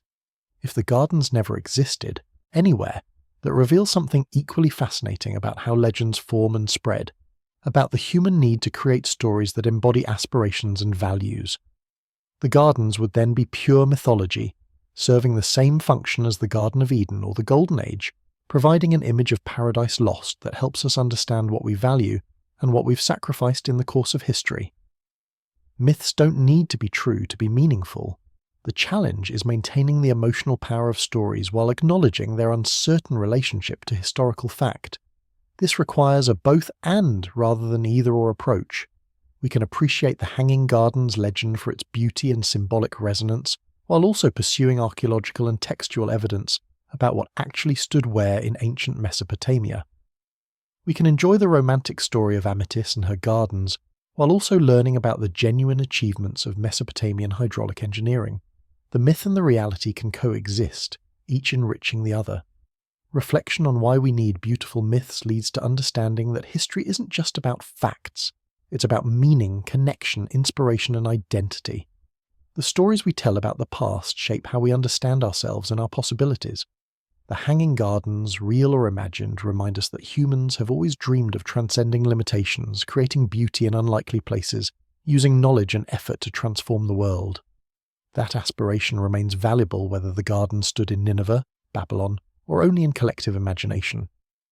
Perhaps the deepest truth is that every generation reinvents the past according to its own needs and values. The Greeks made the gardens Babylonian because that fit their mental map of Eastern civilization.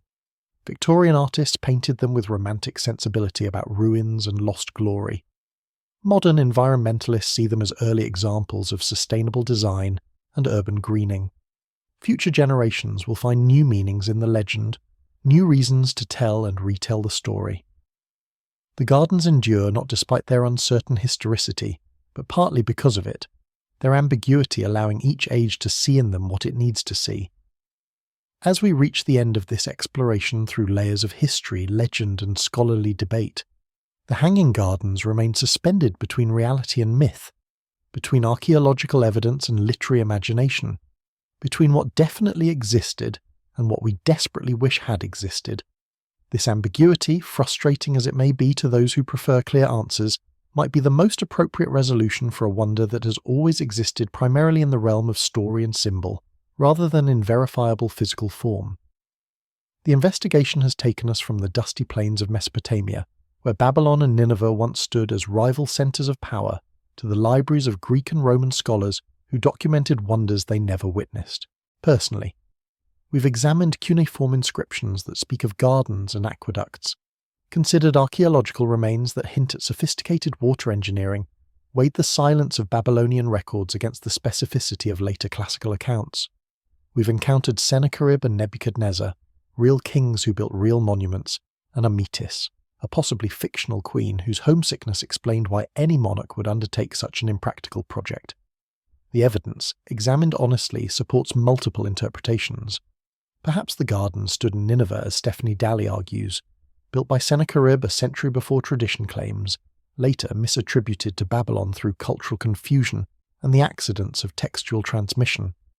Perhaps they stood in Babylon as generations of scholars have believed, despite the troubling absence of contemporary documentation, waiting for archaeologists to finally uncover conclusive physical evidence. Perhaps they existed in more modest form than legend suggests, ordinary royal gardens that Greek writers transformed into impossible wonders through exaggeration and misunderstanding. Perhaps they never existed at all, a beautiful fiction that emerged from travellers' tales and narrative convenience. What we can say with certainty is that ancient Mesopotamian civilizations possessed the engineering knowledge and organizational capacity to build such gardens. They understood hydraulics, could move water across long distances and lift it to significant heights, knew how to waterproof structures and manage irrigation in harsh climates. Whether they chose to apply these capabilities to creating the specific wonder described in classical sources remains uncertain, but the technical possibility existed. The hanging gardens, if they stood anywhere, represented the peak of existing technology rather than impossible fantasy. We can also say with certainty that the gardens legend has profoundly influenced Western culture for over 2 millennia. Artists have painted them, poets have celebrated them, architects have drawn inspiration from them, tourists have travelled hoping to see their ruins. The image of terraced vegetation rising from desert, of trees and flowers suspended impossibly in the air through human ingenuity, has become an archetype that continues inspiring new creations. Modern vertical gardens, rooftop parks and green architecture all trace intellectual lineage to the ancient wonder, whether that wonder was real or imagined. The story carries meaning beyond its literal truth. It speaks to humanity's refusal to accept harsh limitations, our drive to create beauty even in unpromising circumstances, our capacity to transform environments through knowledge and effort. It reminds us that love and longing can motivate extraordinary achievements, that kings and commoners alike sometimes undertake impractical projects because aesthetic pleasure and emotional comfort matter as much as military power or economic productivity. These themes resonate across cultures and centuries regardless of whether the original garden stood in stone and earth. The mystery also teaches humility about historical knowledge. Even famous, frequently described monuments can be misidentified or misunderstood. Even extensive written records can mislead when they pass through multiple cultural translations and centuries of copying. Even careful archaeology can leave questions unanswered when crucial evidence has been destroyed or buried beyond reach. The past remains partly unknowable, available to us only through fragmentary evidence that requires interpretation, shaped inevitably by our own assumptions and biases. This realization shouldn't lead to cynicism or relativism. History isn't infinitely malleable. Evidence matters. Some interpretations are better supported than others. The debate between Nineveh and Babylon as the garden's location can potentially be resolved through additional archaeological work, more careful textual analysis, new approaches to evaluating ancient sources. Truth exists even when it proves elusive. The challenge is maintaining appropriate humility about our conclusions, while continuing to pursue better understanding through rigorous research. Perhaps the Hanging Gardens teach their deepest lesson simply by existing as a mystery that refuses simple resolution. They remind us that the ancient world still holds secrets, that famous monuments can be questioned, that received wisdom deserves skeptical examination. They demonstrate that history isn't a closed book, with all answers settled, but an ongoing investigation where new evidence and fresh perspectives can overturn centuries of consensus. They show that even the most confident assertions about the past might be wrong, that curiosity and doubt remain essential tools for anyone seeking truth about vanished civilizations.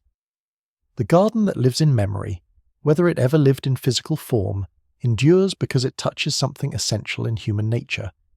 We long for beauty in harsh places, for green growing things in environments dominated by stone and dust. We admire those who refuse to accept limitations, who use creativity and knowledge to transform reality into something closer to dreams. We treasure stories about love powerful enough to move mountains, or at least build artificial ones covered with trees. We need legends about lost wonders to remind us what humans have achieved and might achieve again. So whether the Hanging Gardens stood in Nineveh or Babylon or nowhere at all, they live on in the collective imagination of humanity. They exist in paintings and poems, in historical novels and scholarly debates, in the dreams of architects and the inspiration of gardeners. They survive not in stone and earth, but in something more durable, in the human capacity to tell stories that carry meaning across millennia, in our endless fascination with beauty, mystery, and the question of what our ancestors accomplished in ages when history and legend had not yet separated into distinct categories. Tonight, as you drift towards sleep, you can walk through gardens that may never have existed, among trees planted by kings whose names have echoed through 25 centuries, along terraces built by workers whose individual stories have vanished, but whose collective achievement lives on in memory and myth. The Hanging Gardens await you there, perfect in imagination, suspended between earth and sky, between past and present, between what was and what might have been, blooming eternal in the landscape of human longing and the desert of historical ambiguity. They are lost, and they are found, gone and ever present, real and mythical. The wonder that teaches us that sometimes the most important truths cannot be excavated from ruins, but only discovered in the stories we keep telling ourselves about who we were and who we might yet become.